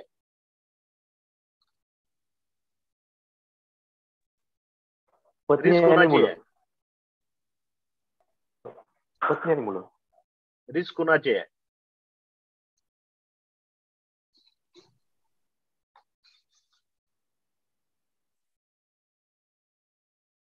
एवढेच उत्तर आले तसं आपण पकडू. आता एका कुटुंबामध्ये वडील कमवते व्यक्ती असतात, म्हणजे ते कर्ता असतात. कर्त्याला रिस्क असते, कर्त्याची कधी रिस्क नसते. लक्षात घ्या, कर्त्याला रिस्क असते. ला आणि च डिफरन्स घ्या. उदाहरण देतो मी. 40 वयाचा व्यक्ती आहे, 1 रुपयाचा त्याने विमा घेतला नाही. 40 वयाचा व्यक्ती आहे, त्याने 1 रुपयाचा विमा घेतला नाही. असं नाही झालं पाहिजे, प्रत्येकाने विमा घेतला पाहिजे, पण त्यानं नाही घेतला आणि 40व्या वर्षी दुर्दैवानं त्याचा मृत्यू झाला. मृत्यू झाल्यानंतर त्याच्या लक्षात आलं की मी पॉलिसीज घेतलेली नाहीये, त्यामुळे माझ्या पत्नीला आणि मुलांना आता पैसे नाहीत मिळणार. किती वाईट वाटेल ना त्याला? वाईट वाटेल की नाही वाटेल? त्याला वाईट वाटणार नाही, कारण तो गेला. रिस्क त्याची नाहीच आहे. लक्षात घ्या, सचिन आणि मला वाटते दोघा तिघांनी सांगितले रिस्क ही पत्नीची आणि मुलाची आहे. कारण एकदा करता गेल्यानंतर भोग पत्नीला भोगायचे आहेत, पतीला भोगायचे नाहीये. त्यावर रिस्क पत्नीची नाहीच आहे, सॉरी रिस्क पतीची नाहीच आहे, रिस्क पत्नीची आहे. आणि आपण एजंट म्हणून कॅनव्हास कुणाला करतो? कर्त्याला, ज्याची रिस्कच नाहीये. म्हणून त्याला पॉलिसी सांगितल्यानंतर तो म्हणतो की भाऊ तू म्हणतोय सगळं बरोबर आहे, पण हे मी गेल्यानंतर मिळणार आहे, मी असताना कुठं मिळणार आहे. म्हणून आपल्याला कॅनव्हासिंग करत असताना हे बेसिक माहिती असणं महत्वाचं आहे की रिस्क कोणाची आहे. तर रिस्क पत्नीची आहे, मग पॉलिसी कुठं कॅनव्हास झाली पाहिजे? पत्नीला कॅनव्हास झाली पाहिजे. मग आपण आता पॉलिसी होल्डरला हे सांगू शकत नाही सर मला पॉलिसी सांगायची आणि मी तुमच्या पॉलिसी सांगतो, नाही सांगू शकत. पण आपण अशा ठिकाणी पॉलिसी कॅनव्हास करू शकतो की जिथं पत्नी हजर असेल. आपण सध्या काय करतो, त्याला ऑफिसमध्ये जाऊन पॉलिसी सांगतो, आपल्या ऑफिसमध्ये बोलवतो, हॉटेलमध्ये जाऊन पॉलिसी सांगतो, किंवा तो भेटेल तिथं पॉलिसी सांगतो. पॉलिसी कॅनव्हास झाली पाहिजे पॉलिसी होल्डरच्या घरीच, की जेणेकरून आपण त्याला पॉलिसी सांगत असताना त्याची पत्नी देखील ऐकेल. आपण सांगायचं आहे पतीला, कर्त्याला, पण कॅनव्हास करायचं आहे पत्नीला. कारण रिस्क कुणाची आहे? पत्नीची आहे. कारण याचा मृत्यू झाल्यानंतर त्याला पैशाची गरज नाहीये, त्या पैशाची गरज पत्नीला आहे. त्यामुळे पॉलिसी सक्सेसफुली कंप्लीट होण्यासाठी आपल्याला हा कन्सेप्ट जाऊन पत्नीला सांगावं लागेल ना की पतीला. पण पती काय पैसे भरतो, पत्नी नाही. पैसे पती भरतो, पत्नी नाही. मग पतीची रिस्क काय? पतीची रिस्क काय? जर मृत्यू ही जर कर्त्याची रिस्क नाहीये, मृत्यू ही जर कर्त्याची रिस्क नाहीये, मग कर्त्याची रिस्क काय? याचं पण उत्तर द्या अनम्यूट करून. वेळेवर विमा हप्ता भरणे. नाही, ती रिस्क नाहीच आहे त्याची, ठीक आहे. ती पेमेंट आहे. त्याची रिस्क काय? कारण आपल्याला कॅनव्हास तर त्याची रिस्कच करायची आहे. लॉंगिटिव्हिटी. येस, लॉंजिटिव्हिटी ही त्याची रिस्क आहे. उदाहरण देतो तुम्हाला. मी बऱ्याच सेशन्स मध्ये जेव्हा लोकांना विचारतो की समजा, लेडीजला स्पेसिफिकली विचारतो की सासू सासरे दोघं तुमच्याकडे ठेवायचे, त्यांच्याकडे एक फुटी कवडी नाहीये, पण तुम्हाला ऑप्शन जर दिला की तुम्ही एकतर सासूला ठेवू शकता किंवा सासूला किंवा सासऱ्याला ठेवू शकता, दोघांपैकी कुणाला घ्याल, तर 99% लोकांचं उत्तर येतं सासूला ठेवून घेईल. कारण सासू घरामध्ये कामाला मदत करू शकते, सासरे नाहीत करू शकत. सासरे भांडी नाही घासू शकत, तर सासू घासू शकते. सासरे भाजी निवडून नाही देऊ शकत, पण सासू देऊ शकते. म्हणजे एका पतीची दुर्दैवानं मृत्यू होणं ही रिस्क आहे, आणि एका पतीची बिन पैशाची जास्त वर्ष जगणं ही त्याची रिस्क आहे. त्यामुळे ही पहिली रिस्क जी येते आर्थिक नियोजनाची, ही का करणं गरजेचे आहे पत्नीसाठी? त्या कर्त्याच्या पश्चात त्याच्या कुटुंबाला चांगले राहणीमान जगता यावी. विभक्त कुटुंब पद्धती असल्यामुळे पूर्वी कसं होतं की 4-5 लोक एकत्र राहायचे. एखाद्या भावाचा मृत्यू जरी झाला तर त्याची जबाबदारी इतर लोक घ्यायचे. सध्या तसं कुणी नाहीये. प्रत्येक जण न्यूक्लिअर फॅमिलीमध्ये राहतो. वेगवेगळ्या जबाबदारीसाठी घेतलेल्या कर्जाची जोखीम हस्तांतरित करण्यासाठी आणि आपल्या भविष्यातील उत्पन्नाचे संरक्षण करण्यासाठी, या गोष्टींसाठी आर्थिक संरक्षण किंवा आर्थिक नियोजन केलं पाहिजे. मग याच्यासाठी मी दुसरी पीपीटी सर ओपन करतो. मी 2 मिनिटांसाठी स्क्रीन शेअर स्टॉप करेन, दुसरी स्क्रीन घेईन मी. चालेल. नाही ओपन होतं स्क्रीन शेअर, बहुतेक बंद करण्याची गरज नाही.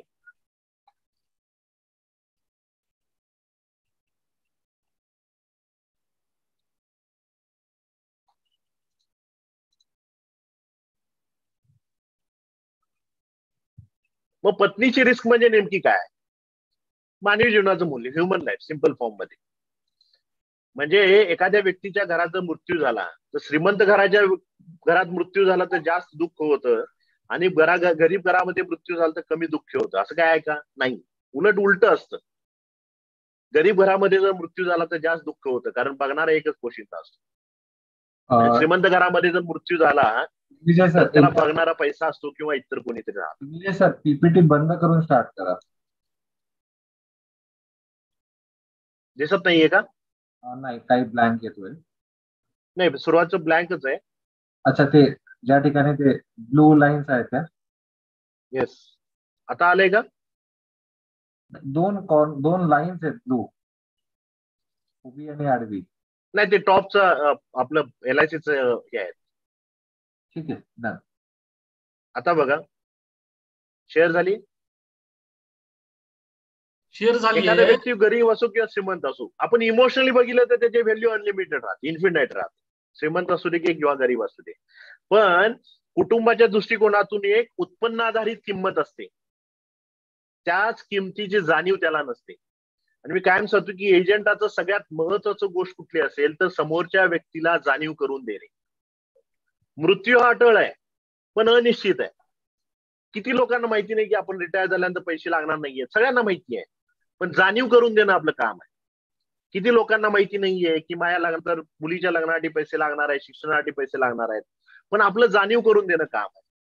म्हणून ही उत्पन्न आधारित किमतीची त्याला जाणीव करून देणं, याच किमतीला ह्युमन लाईफ व्हॅल्यू असं म्हणतात. म्हणजे नेमकं कसं येतं? आता एका कुटुंबामध्ये उत्पन्न कोण कमवतं? पती कमवतो. पत्नीकडून मुलांच्याकडून काही उत्पन्न येत नाही. म्हणजेच उत्पन्नाचा भाग जर बघितला तर 100% पतीकडून येतो आणि 0% हा कुटुंबाकडून येतो. सर एक मिनिट, परत एकदा पुन्हा शेअर करा. काय झालंय, ब्लॉकेज आले उजवीकडे आणि वर.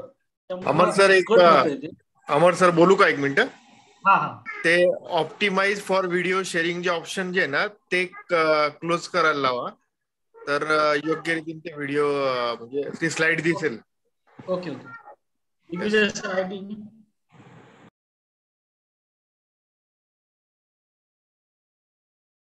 ओके, धन्यवाद सुमित. केलात का ऑप्टिमाइज? नाही, तुम्हीच करायचं. हा, आता इथे येतं का? हा, आता क्लिअर आलं. एकदा व्ह्यू करा. नाही सुमित सर, परत एकदा सांगा. एक ऑप्शन येतं, आपण शेअर करायला लागतो ना त्यावेळेस ते ऑप्शन येतो. दिग्विजय सर, आपण ज्यावेळेला शेअर करतात ना त्यावेळेला ते एक optimize screen for video sharing म्हणून एक क्लिक येतं, त्याला आता आलंय बघा, क्लिक करा. हा, येस, आता बरोबर दिसतंय. केलंय. Okay, thank you sir. जर उत्पन्नाचा आपण जर विचार केला तर पतीकडून 100% उत्पन्न येतं आणि कुटुंबाकडून पत्नी किंवा मुलांच्याकडून 0% उत्पन्न येतं. आणि खर्चाचा जर विचार केला तर असं नसतं. स्वतःवर त्याचा 30%च खर्च होतो आणि फॅमिलीवर त्याचा उरलेला 70% खर्च होतो. म्हणजे घराचे कपडे, शिक्षण, घर खर्च, भविष्याचे तरतूद या सर्वावर. म्हणजे त्याचा जर मृत्यू झाला तर उत्पन्न हे 100% शून्य होतं. कुटुंबाचं उत्पन्न तर शून्यच होतं, पण जर मृत्यू झाला तर पूर्ण उत्पन्न, पूर्ण खर्च शून्य होतो का? 100% नाही, कारण त्याचा 30%च खर्च होता. म्हणजे 30% खर्च शून्य होतो. पण त्याच्या कुटुंबाला लागणारा 70% खर्च आहे. कपडे, शिक्षण, घर खर्च, भविष्य तरतुदीसाठी खर्च हा लागतोच. म्हणजेच तो व्यक्ती जर उत्पन्न कमवत असेल आणि त्याचा मृत्यू झाला तर उत्पन्न शून्य होतं, पण खर्च कधीही शून्य होऊ शकत नाही. त्याच्या फॅमिलीला लागणारा 70% खर्चाची तरतूद ही लागतेच. आपण जर उदाहरण घेतलं की तो व्यक्ती 30,000 रुपये कमवतो, कुटुंबाकडून तर काही उत्पन्न येतच नाहीये, म्हणजे खर्चाचा जर आपण हिशोब केला तर तो स्वतःवर 9,000 रुपये खर्च करतो आणि फॅमिलीवर साधारणतः 21,000 रुपये खर्च करतो. पण त्याचा जर मृत्यू झाला, त्या उत्पन्न 30,000 होतं ते शून्य होणार आहे. कुटुंबाचं तसंही उत्पन्न नव्हतं, म्हणजेच त्या कुटुंबाचं उत्पन्न हे शून्य. पण खर्चाची जर बाजू पाहिली आपण तर त्या स्वतःवर करत असलेला त्याचा खर्च शून्य 9,000चा शून्य होतो, पण कुटुंबाला लागणारा जो खर्च होता तो 70% खर्च 21,000 रुपये त्या कुटुंबाला लागणारच आहे. म्हणूनच मी सांगितले की कर्त्याची रिस्कच नाहीये, कारण कर्त्याचा मृत्यू झाल्यानंतर त्याला ह्या खर्चाची तरतूद करायचीच नाहीये. त्या पत्नीला ती रिस्क आहे, पत्नीला 21,000ची तरतूद करायची. मग 21,000 रुपये जर कर्त्याचा मृत्यू झाला असेल तर एखादी भगिनी काय करेल की आपल्या घरात कर्ता व्यक्ती नाहीये म्हणून थोडीफार काटकसर करेल. तिला 21,000च लागतील असं नाही. थोडं चांगलं शिक्षण घेत असतील मुलं तर नॉर्मल स्कूलमध्ये घालेल, उच्च कपडे घेत असेल तर साधे कपडे घ्यायला चालू करेल, नातेवाईकांच्याकडे कमी जायला चालू करेल, बाहेर जेवण कमी होईल. म्हणजे तिनं कमीत कमी जरी करायचं म्हणतं तर शून्य नाही होऊ शकत. किमान महिन्याला 15,000 रुपये खर्च तिला येत जाईल. म्हणजेच वर्षाचे 1,80,000 रुपये तो पती असेल नसेल तरी तिला खर्चासाठी, सन्मानानं जगण्यासाठी लागतो. मग करता हयात असताना ह्या 1,80,000ची काही तरतूद करू शकतो का? अशी काही रक्कम बाजूला काढून ठेवू शकतो का की त्या कर्त्याच्या पश्चात त्याची पत्नी बँकमध्ये 6% व्याजदराने पैसे ठेवेल किंवा LICच्या पेन्शन प्लॅन मध्ये पैसे गुंतवेल, त्याच्यातून तिला एक ठराविक म्हणजेच 1,80,000 रुपये रक्कम मिळत जाईल. असे किती पैसे तिला रक्कम बाजूला करून ठेवावे लागतील की जेणेकरून ते 1,80,000 तिला गॅरंटी मिळत जातील. रक्कम येते 30 लाख रुपये. म्हणजेच मी हयात असताना 30 लाख रुपयाची जर प्रोव्हिजन केली तर हे 30 लाख रुपये माझ्या पश्चात माझ्या पत्नीला मिळतील. हे 30 ती घेऊन बँकमध्ये 6% ठेवेल किंवा LICच्या जे पेन्शन प्लॅन आहेत, जीवन अक्षय, जीवन शांती, यामध्ये 30 लाख रुपये गुंतवेल आणि गॅरंटेड 1,80,000 रुपये तिला दरवर्षी, म्हणजे महिन्याला 15,000 रुपये गॅरंटेड दरवर्षी मिळत जातील. मग ही 30 लाख रुपये रक्कम मी कशी तयार करू शकतो? या 30 लाख रक्कमची मी तरतूद कशी करू शकतो? एक तर माझ्याकडे 30 लाखाची रोख रक्कम पाहिजे. 30,000 इन्कम असल्याकडे काय 30 लाख नाही आहेत. 30 लाखाचे सोनं घेऊन ठेवू शकतो. सोनं घेण्यासाठी परत 30 लाखाची रोख रक्कम लागते. किंवा मी 30 लाखाचा प्लॉट घेऊन ठेवू शकतो, पण 30 लाखाच्या प्लॉटसाठी परत रोख रक्कम लागते. किंवा मी 30 लाखाची LICची पॉलिसी घेतो. मला 30 लाखाची गरज आहे का? 100% नाही. पॉलिसी कितीची लागेल? 1,500 ते 10,000 रुपये महिन्याची पॉलिसी तो काढू शकतो, जेणेकरून त्याची 30 लाख रुपयेचा विमा होऊ शकतो. दुर्दैवानं त्याचा जर मृत्यू झाला तर हे 30 लाख रुपये त्याच्या घरच्याला, नॉमिनीला म्हणजेच पत्नीला मिळतील. पत्नी हीच पैसे 30 लाख घेऊन बँकमध्ये FD करून ठेवेल किंवा FD पेक्षा LICच्या जीवन अक्षय किंवा जीवन शांती प्लॅन मध्ये इन्व्हेस्ट करेल आणि तिला दरवर्षी गॅरंटेड 1,80,000 रुपये लाईफ टाईम मिळत राहतील.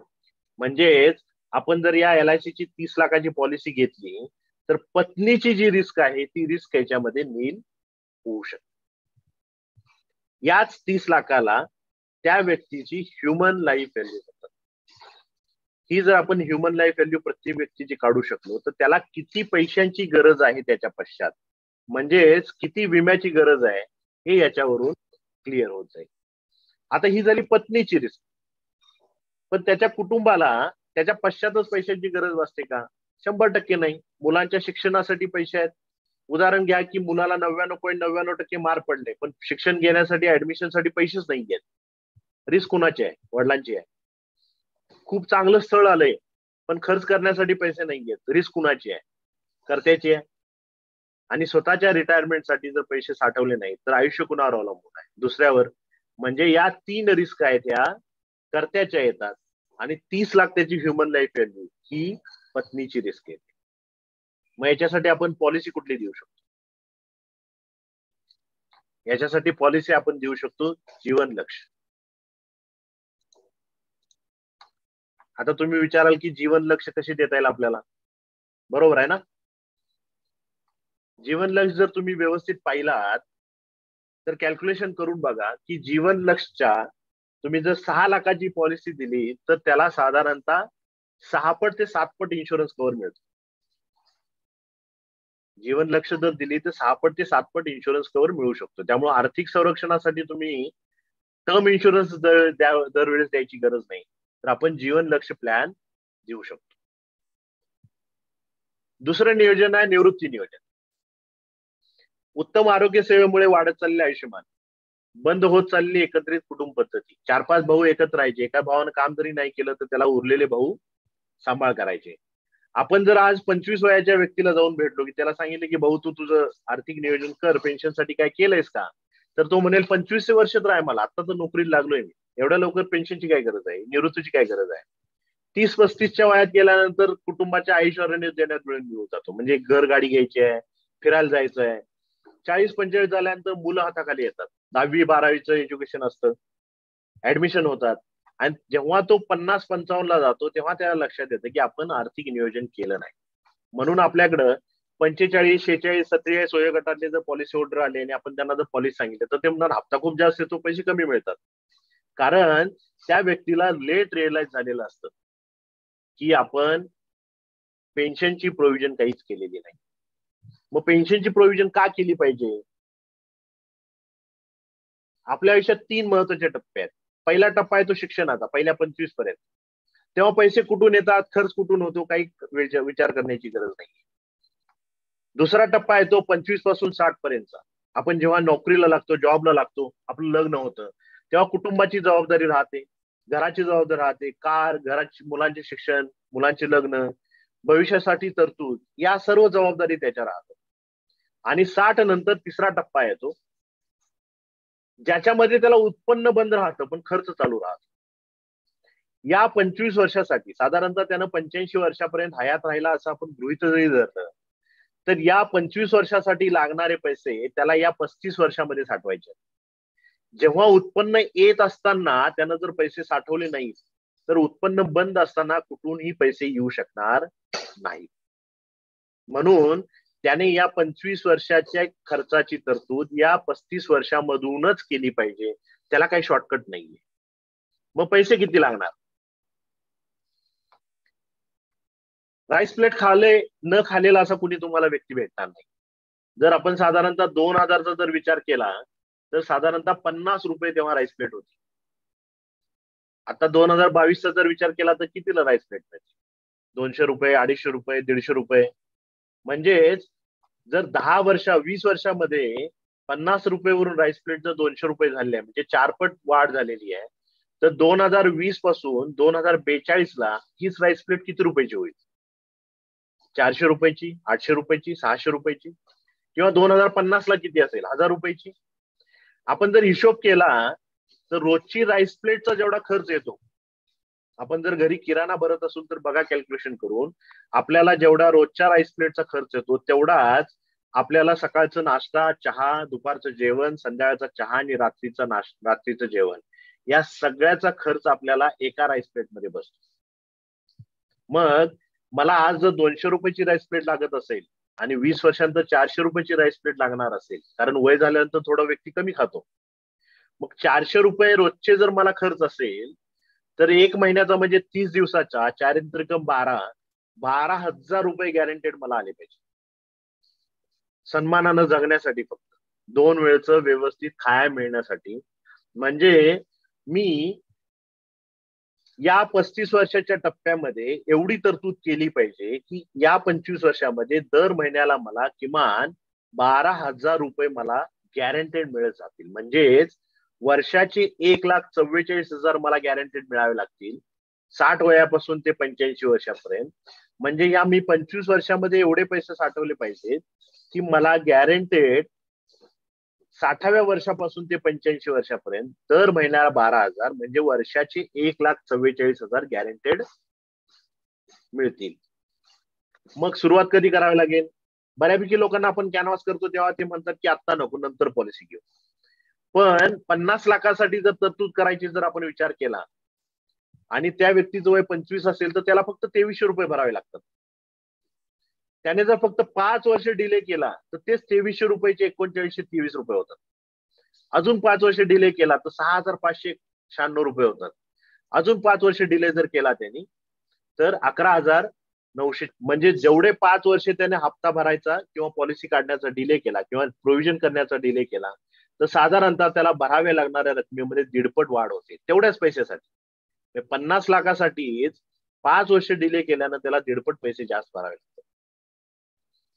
मग मी आज जेव्हा पैसे पॉलिसी काढायचे विचार करतो तेव्हा मला भविष्यामध्ये किती व्याजदर मिळणार? आता हे भारतातील पेन्शनचे व्याजदर आहे म्हणजे जीवन अक्षयचे व्याजदर आहे. 1990 ला साधारणतः 12.68% व्याजदर पडायचा. 2000 मध्ये तोच व्याजदर 10.83% पुढे होता. 2010 ला 7.51, 2020 ला 5.87, आता पण 5.87 चालू आहे. म्हणजे 2030 आणि 2040 ला इथं काय व्याजदर असेल? जर आपण दर 10 वर्षाचा बघितला तर साधारणतः 2.30 ते 2.40% व्याजदर कमी होतो.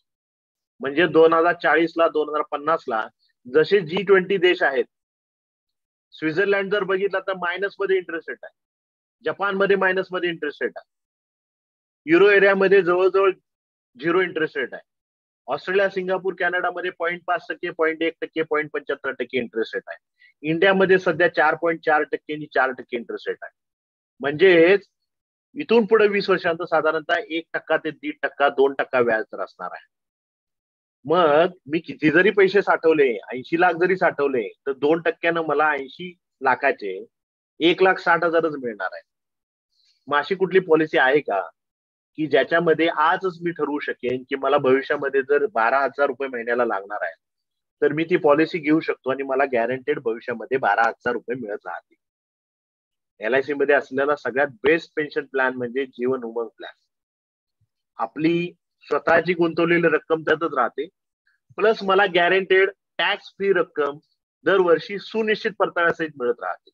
म्हणजे ती आजच ठरते की मला पैसे किती मिळणार आहे. जर आपण बघितलं तर घरासाठी कर्ज मिळू शकतं, गाडीसाठी कर्ज मिळू शकतं, शिक्षणासाठी कर्ज मिळू शकतं, पण निवृत्तीसाठी कर्ज कधीही मिळत नाही.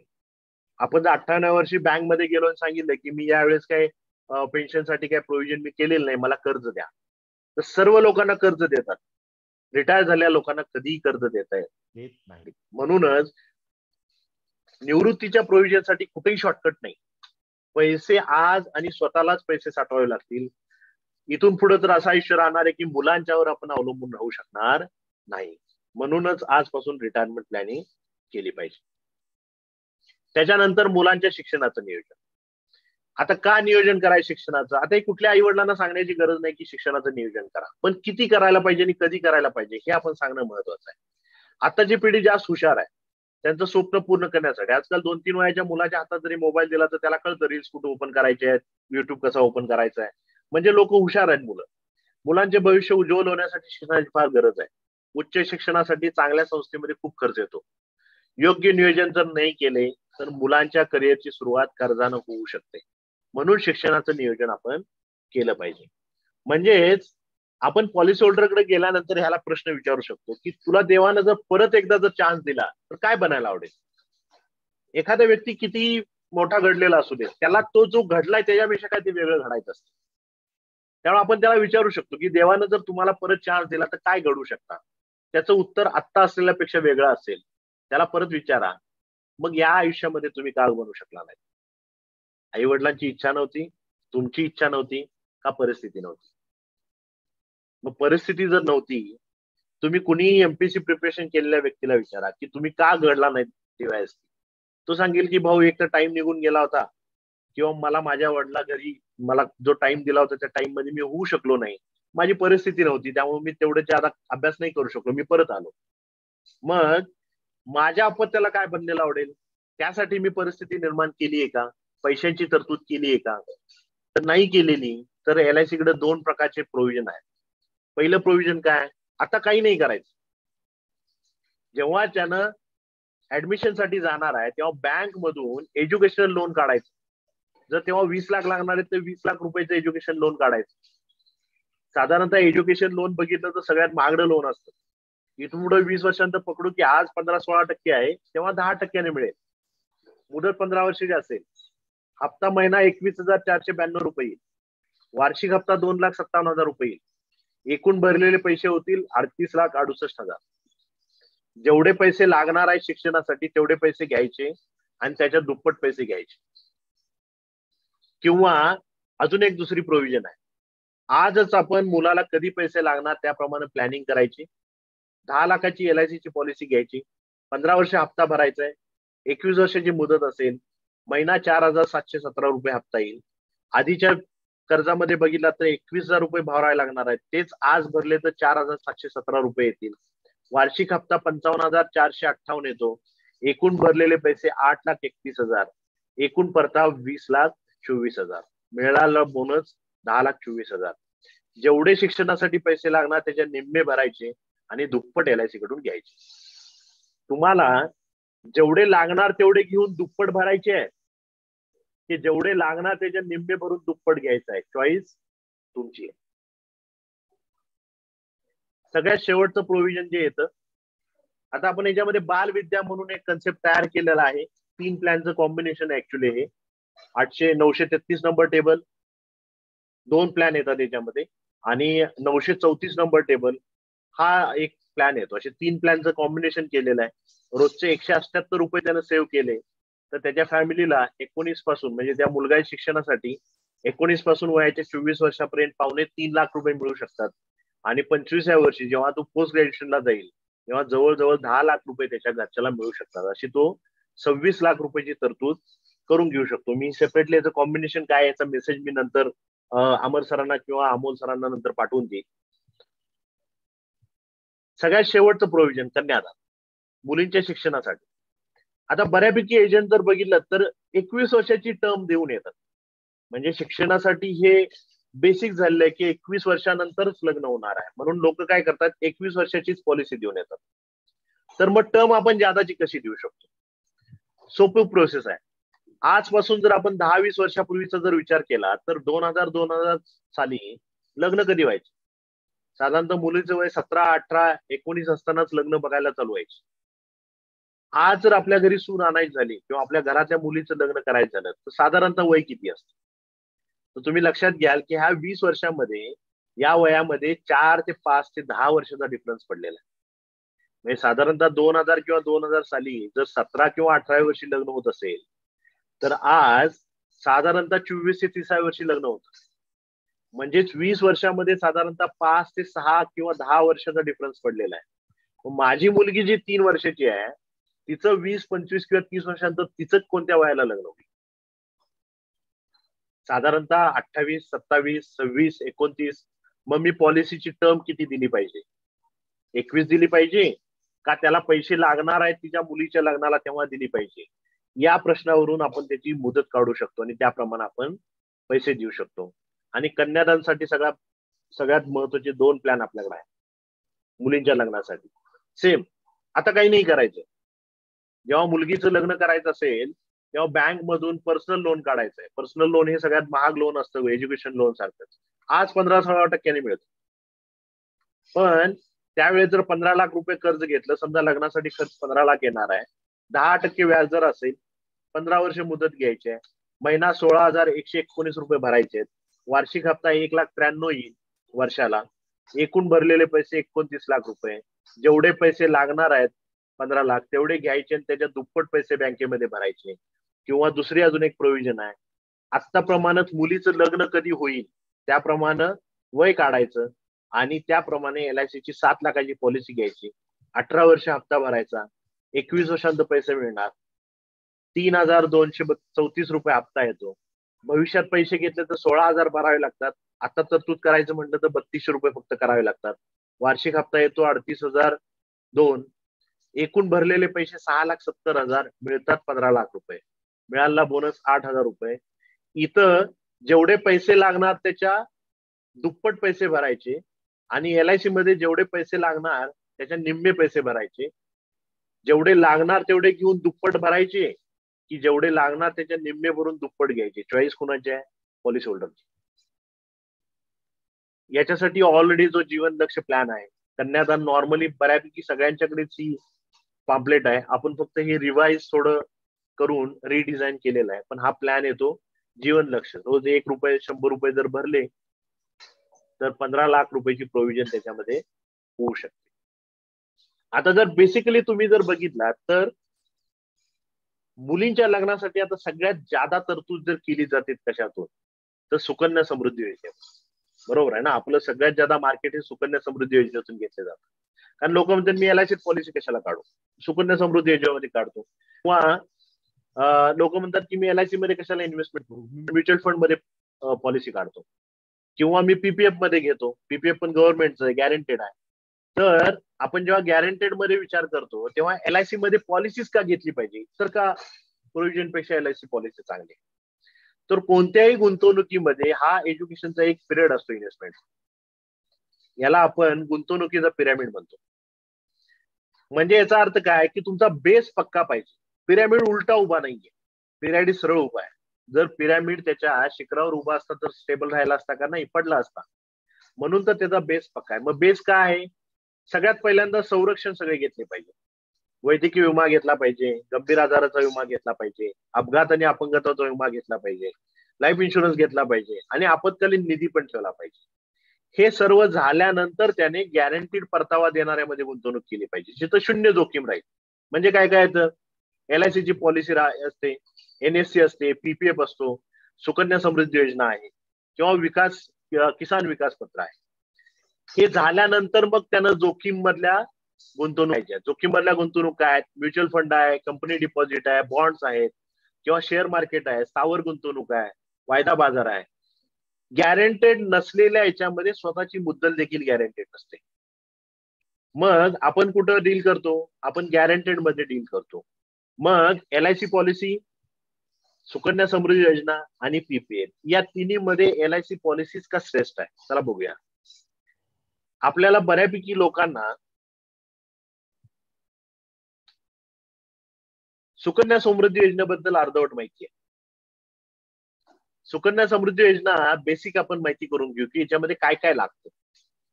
10 वर्षाच्या आतील 2 मुलींच्या नावाने पॉलिसी घेता येते. जास्तीत जास्त 1.5 लाख भरता येते. 1.5 लाखापेक्षा जास्त भरता येत नाही. 15 वर्षे पैसे भरावे लागतात, 21 वर्षांत परतावा मिळतो. लक्षात घ्या, पूर्वी 14 वर्षे पैसे भरावे लागायचे, 21 वर्षांत परतावा मिळायचा. म्हणजे तुम्ही सुकन्या समृद्धी योजना घेतल्यानंतर सरकार याच्यामध्ये कधीही बदल करू शकतो. उद्या सरकार म्हणू शकतं की नाही, 15 ऐवजी तुम्ही 21 वर्ष पैसे भरा, 21 वर्ष पैसे भरावे लागतील. 18 वर्ष पूर्ण झाल्यानंतर पैसे मुलीच्या नावावर होतात. काही अटीवरच पैसे विड्रॉ करता येतात. म्हणजे आपल्या अक्षय सारखं आहे, जवळजवळ विड्रॉ नाही करता येत. व्याज दर प्रत्येक तिमाहीला जमा होते. व्याजदर दर महिन्याला, किंवा आता तो स्टेबल आहे पण दरवेळेस स्टेबल राहील असं नाही. जुन्या अनुभवावरून व्याजाचे दर कमी होत जातात. महिन्याच्या 1 ते 5 तारखेला जर जे रक्कम भरलेली आहे त्या रकमेवरच व्याज मिळतं. म्हणजेच आपल्याला जर सुकन्या समृद्धी योजनेमध्ये पूर्ण वर्षाचे व्याज जर मिळवायचं असेल, सुकन्या समृद्धी योजनेमध्ये पूर्ण वर्षाचं जर व्याज मिळवायचं असेल तर 1 ते 5 एप्रिलला पूर्ण वर्षाचे पैसे भरले गेले पाहिजे. दर महिन्याला जर हप्ता भरला तर व्याजाचा परतावा कमी मिळतो. कारण 31 मार्चला जे पैसे भरलेत किंवा मार्च महिन्यामध्ये जे पैसे हप्ता भरलेला आहे त्याला 1 एप्रिल ते फेब्रुवारी पर्यंत व्याज मिळत नाही. त्याला फक्त मार्चचं व्याज मिळतं. पालकांच्या अनुपस्थितीमध्ये देखील पैसे भरत राहावे लागतात. त्याच्यामध्ये काही सूट नाहीये. 2014 पासून 2021 पर्यंत जर इतिहास बघितला तर 2014 मध्ये 9.1 व्याजदर होता आणि आज 2021 मध्ये हाच व्याजदर 7.6% आहे. म्हणजे 7 वर्षामध्ये 1.5% व्याजदर कमी झालेला आहे. मी तुम्हाला एक एक्सेल शीट दाखवतो.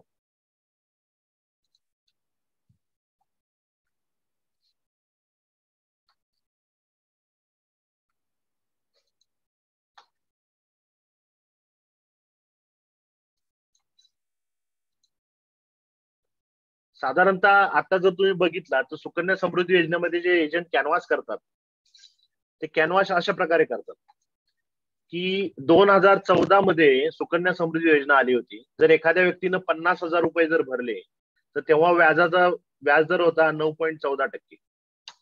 म्हणजे त्या व्यक्तीनं 50,000 रुपये जर दरवर्षी भरले तर त्याला पैसे किती मिळणार होते?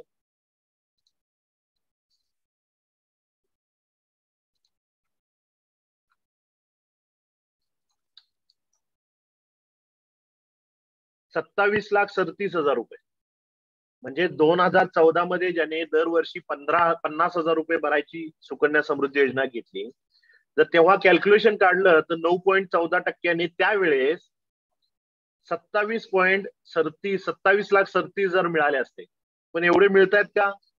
100% नाही. कारण मागच्या 7 वर्षामध्ये 0.20% व्याजदर कमी झाले. म्हणजे ऍक्च्युली त्याला मिळणार किती आहे? 19,27,000 रुपये. ते पण त्याने 1 ते 5 एप्रिलच्या दरम्यान भरले असतील तर. दर महिन्याला भरत असेल तर एवढे देखील मिळत नाही. आज जर 2022चा जर विचार केला तर व्याजदर किती आहे? 7.6%. सध्या गव्हर्नमेंट बीजेपीचं आहे. 0.2% पेक्षा 0.025% जरी व्याजदर कमी करत गेले तरी पैसे मिळतात 14 लाख रुपये 50,000चे. म्हणजे 20 वर्षानंतर व्याजदर किती असेल बघा? 2.85%, ना की 7.6%. सध्या जे लोक सांगतायत ते सांगतायत की 7.6%ने आज सुकन्या समृद्धी योजनेमध्ये 50,000 दरवर्षी जर भरले तर 21,97,000 मिळत आहेत. मित्रांनो लक्षात घ्या, एवढे पैसे सुकन्या समृद्धी योजनेमध्ये मिळत नाही. हे दरवर्षी व्याजदर 7.6% राहणार नाहीये. हा व्याजदर कमी होत जाणार आहे. मी गृहीत जरी धरलं तर 0.10% जरी कमी झाला तरी 18,43,000 रुपये होतात. LICच्या 936 नंबर टेबल मध्ये सेम एवढेच पैसे मिळतात, त्याच्यापेक्षा जास्त पैसे मिळतात. व्याजदर 0.20% सध्या गव्हर्नमेंट प्रमाणे कमी होतोय. म्हणजेच त्याला 50,000 रुपये जर त्यानं 15 वर्ष भरले तर 21 वर्षानंतर त्याला 15,43,000 रुपये मिळणार आहे. सेम केस आहे PPF ची.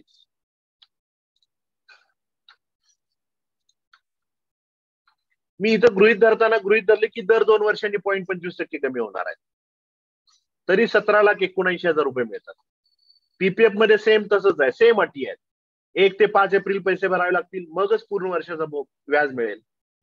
2014ला 8.7% व्याजदर होता, आज 7.1% व्याजदर आहे. म्हणजे 7 वर्षामध्ये 1.6% व्याजदर कमी झालाय. तरी आपण जर गृहीत धरलं की 0.25% दर 2 वर्षांनी कमी होतोय, म्हणून मी इथं व्याजदर कमी होतोय असं पकडलंय, तरी त्यानं 15 वर्ष 50,000 भरले तर 16,92,000 रुपये मिळतात. आणि LICची जर पॉलिसी पकडली 936 नंबर टेबल, 15 वर्ष भरायचे 21 वर्षांतर किती रकमेची काढावी याच्यावर काही लिमिट नाही. किती हप्ता भरता येतो, कुणाच्याही नावाने घेता येते. मुदत पूर्तीनंतर ज्याच्या नावावर पॉलिसीचे पैसे आहेत त्याच्या नावावर होतात. PPF मध्ये तसं होत नाही. लहान मुलांच्या नावाने जर अकाउंट कर, लहान मुलांच्या नावाने पैसे होतात.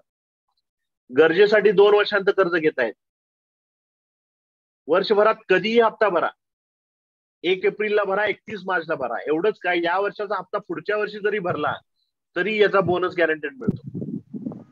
दर महिना हप्ता भरला तरी परतावा तेवढाच मिळतो. नॅच असू दे पैसे तेवढेच मिळतात, इयरली असू दे पैसे तेवढेच मिळतात. पालकांना आर्थिक संरक्षण मिळतं. म्हणजे आई वडिलांना दुर्दैवाने काय झालं तर त्याला एक मोठी रक्कम मिळते. आणि मागील वर्षाच्या अनुभवावरून बोनस दर कधी कमी झालेला नाही. म्हणजेच 50,000 रुपये त्यानं जर 936 नंबर टेबल मध्ये भरत असेल तर 18,21,000 रुपये मिळतात. मग उदाहरण म्हणून पकडले की इथं 18,21 मिळतात, इथं 16,92,000 मिळतात, मग इथं 17,79,000 मिळतात. मग जर सेमच मिळणार असतील तर मग मी LIC पॉलिसी का घ्यायची? उत्तर सोपं आहे. Save and create, create and save. मी जर सुकन्या समृद्धी योजना घेतली असेल आणि जर मी 6 हप्ते भरून 6व्या वर्षानंतर माझा जर अपघाती मृत्यू झाला, तर सुकन्या समृद्धी योजनेमध्ये उरलेले मूर्तीचे पैसे एकतर भरावे लागतील, किंवा 3,86,000 जी काय रक्कम आहे, 3,86,000 म्हणजे कोणती रक्कम? 7व्या वर्षी इथं 3,86,000 रक्कम येते 6व्या वर्षानंतर. या 3,86,000 रकमेवरच त्यांना व्याज मिळत राहील. उलट LIC मध्ये जर 6व्या वर्षी जर दुर्दैवाने अपघाती काय झालं तर 20,36,000 रुपये त्यांना घरच्यांना मिळतील. पुढे पॉलिसी बंद होईल. हीच पॉलिसी जर जीवन लक्ष घेतली असेल तर 20,37,000 तर मिळतलच.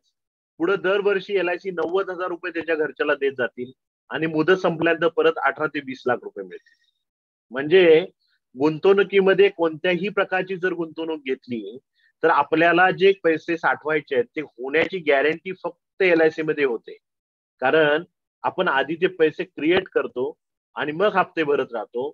इतर ठिकाणी हप्ते भरत राहावे लागतात आणि मग ती गोष्ट क्रिएट होते. म्हणूनच LIC ची पॉलिसी घेतली तर आपल्याला सगळ्यात जास्त फायदे होऊ शकतात सेव्ह अँड क्रिएटच्या माध्यमातून. मित्रांनो, हे झाले 4 प्रकारचे कन्सेप्ट. ही 4 प्रकारचे कन्सेप्ट आपण समोरच्या व्यक्तीला सांगू शकतो.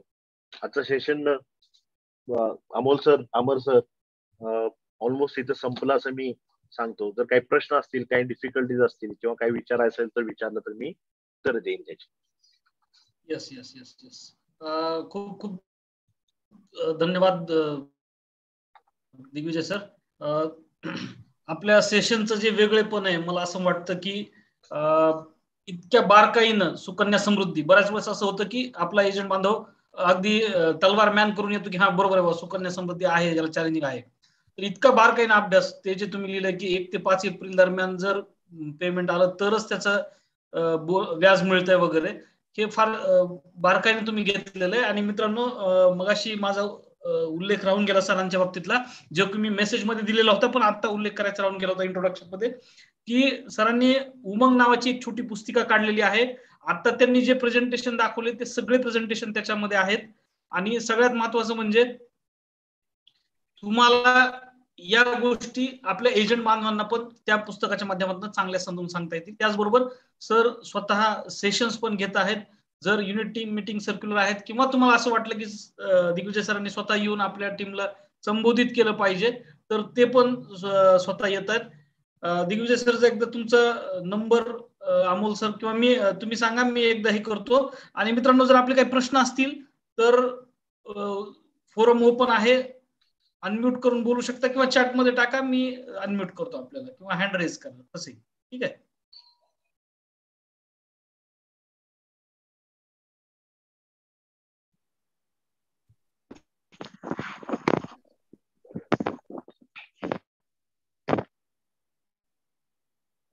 येस मित्रांनो, कोणाला जर काही प्रश्न असतील तर विचारा, अनम्यूट करायला संधी आहे. दिग्विजय नलावडे सरांनी नंबर शेअर केलेला आहे 8888 747 007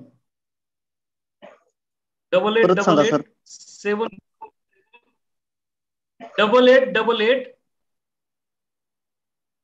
8888 747 007. अमर सर, एक विचारायचं होतं. हा, विचारा. आपल्याला पुस्तक सर म्हणलेत काय केलं त्याच्याबद्दल थोडं सांगा ना, म्हणजे नेमकं काय आहे. दिग्विजय सर, एकदा पुस्तकाबद्दल तुम्ही, म्हणजे संकल्पना आपली पुस्तकामागची आणि कसं अवेलेबल होऊ शकेल लोकांना ते एक सांगा. येस, आता याच्यामध्ये आपण काय केलेलं आहे, अशा एवढ्या टाईपचं पुस्तक आहे. आपण याला 1/8 साईज म्हणतो. याच्या हे 2 भागामध्ये आपण डिवाइड केलेला आहे. पहिल्या भागामध्ये दिलेला आपण कन्सेप्ट दिलेला आहे. माझा बुक तयार करताना हा उद्देश नव्हता की एजंटना आपल्या हातातून पॅम्पलेट घ्यावं आणि घरी नेऊन टाकून यावं पॉलिसी होल्डरच्या. कारण कन्सेप्ट आहेत, त्यानं जाऊन क्लिअर करायचं, त्यासमोर त्यानं बोलायचंय जाऊन. आणि म्हणून मी करताना थेरॉटिकल मध्ये काही न लिहिता मी काय दिलंय की त्याला पॉलिसी होल्डरच्या गेल्यानंतर आपल्या फिगरच्या माध्यमातून त्याला कळावं की आपल्याला काय बोलायचं आहे. म्हणून आपण काय केलंय, बेसिकली आता जो मी प्रोटेक्शनचं जे मी प्रेझेंटेशन दिलं, ते प्रेझेंटेशन मी मला या स्क्रीन शेअरिंग वर घेता येते का मी चेक करतो. म्हणजे मला ती इमेज दाखवता येईल. 1 सेकंड मला फक्त वेळ द्या.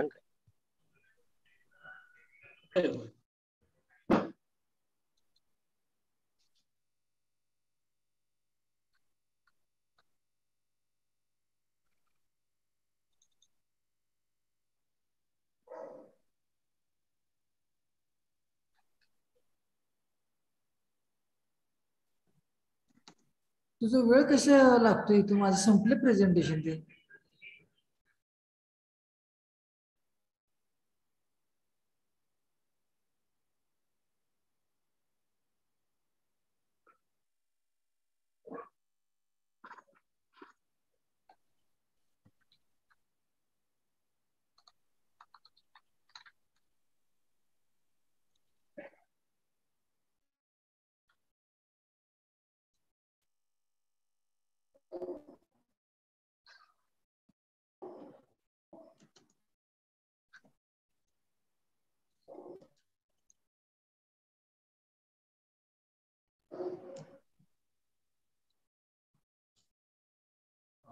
जर युट्यूबच्या सबस्क्रायबर्सला पण काही क्वेश्चन असेल तर त्यांनी चॅट बॉक्सला टाकावं.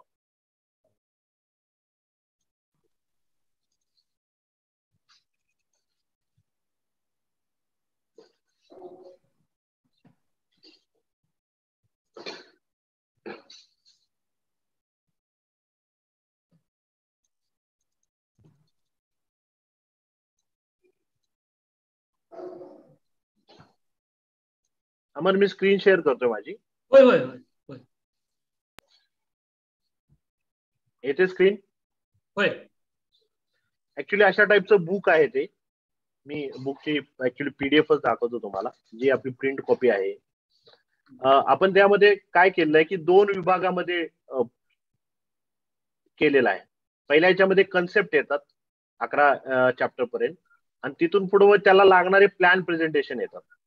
असं आपण बुक मध्ये केलेलं आहे. माझा उद्देश असा होता की फक्त त्यानं बेसिक नाही वाचलं पाहिजे. आता सेलिंग प्रोसेस आपण 1 पेजची दिलेली आहे, की सेलिंग प्रोसेस म्हणजे नेमकं त्यानं काय केलं पाहिजे. त्यानंतर ज्या सांगितल्या ते त्या नीड बेस्ड सेलिंग, त्याच्या 4 गरजा कोणत्या त्या दिलेल्या आहेत आपण. आणि मग त्या सेलिंग नीड प्रमाणेच आपण त्याला आर्थिक संरक्षणाचं नियोजन, मग त्यामध्ये HLVचं ऍक्च्युली सेल टॉक दिलेला आहे, तो जाऊन करायचा आहे तिथं घरी. आणि हे तो घेऊन त्याच्या समोर तो बोलू शकतो पॉलिसी होल्डरच्या, की नेमकं कसं दाखवू शकतो त्यांना की 100% उत्पन्न कुणाचं आहे वगैरे. मी जे आता प्रेझेंटेशन दिलं ते प्रेझेंटेशनच मी याच्यामध्ये युज केलेलं आहे सेम. आणि शेवटी आपण त्याची ह्युमन लाईफ व्हॅल्यू काढतो आणि त्याला आपण त्यावेळेस कितीची पॉलिसी लागणार आहे ती पण काढतो. तर प्रत्येकाची 30 लाखाची निघेलच असं नाही, त्यापेक्षा जी जादाची निघू शकते. पण एजंटला कधी कधी आपण HLV शिकवलेली पॉलिसी होल्डरच्या समोर आठवतच नाही कन्सेप्ट. हे समोर त्याच्या डोळ्यासमोर राहील आणि तो कन्सेप्ट सांगू शकेल. कारण रिस्क पत्नीला कॅनव्हास करायचा आहे. मग कुटुंबात त्यानं घरी जाऊन हे बुकच्या माध्यमातून समजावून सांगू शकतो. किंवा त्यानंतरचा दुसरा आपण कन्सेप्ट घेतलेला आहे की कन्सेप्ट रिटायरमेंट मध्ये पण दिलेला आहे. आयुष्याचे 3 टप्पे पॉलिसी होल्डरला समजावून सांगायचे आहेत. किती खर्च त्याला भविष्यात लागणार आहे तो समजावून सांगायचा आहे. आत्ताच का पॉलिसी काढली पाहिजे, नंतर काढली तर लेट झाल्यानंतर काय होऊ शकतं, तो कन्सेप्ट दिलाय.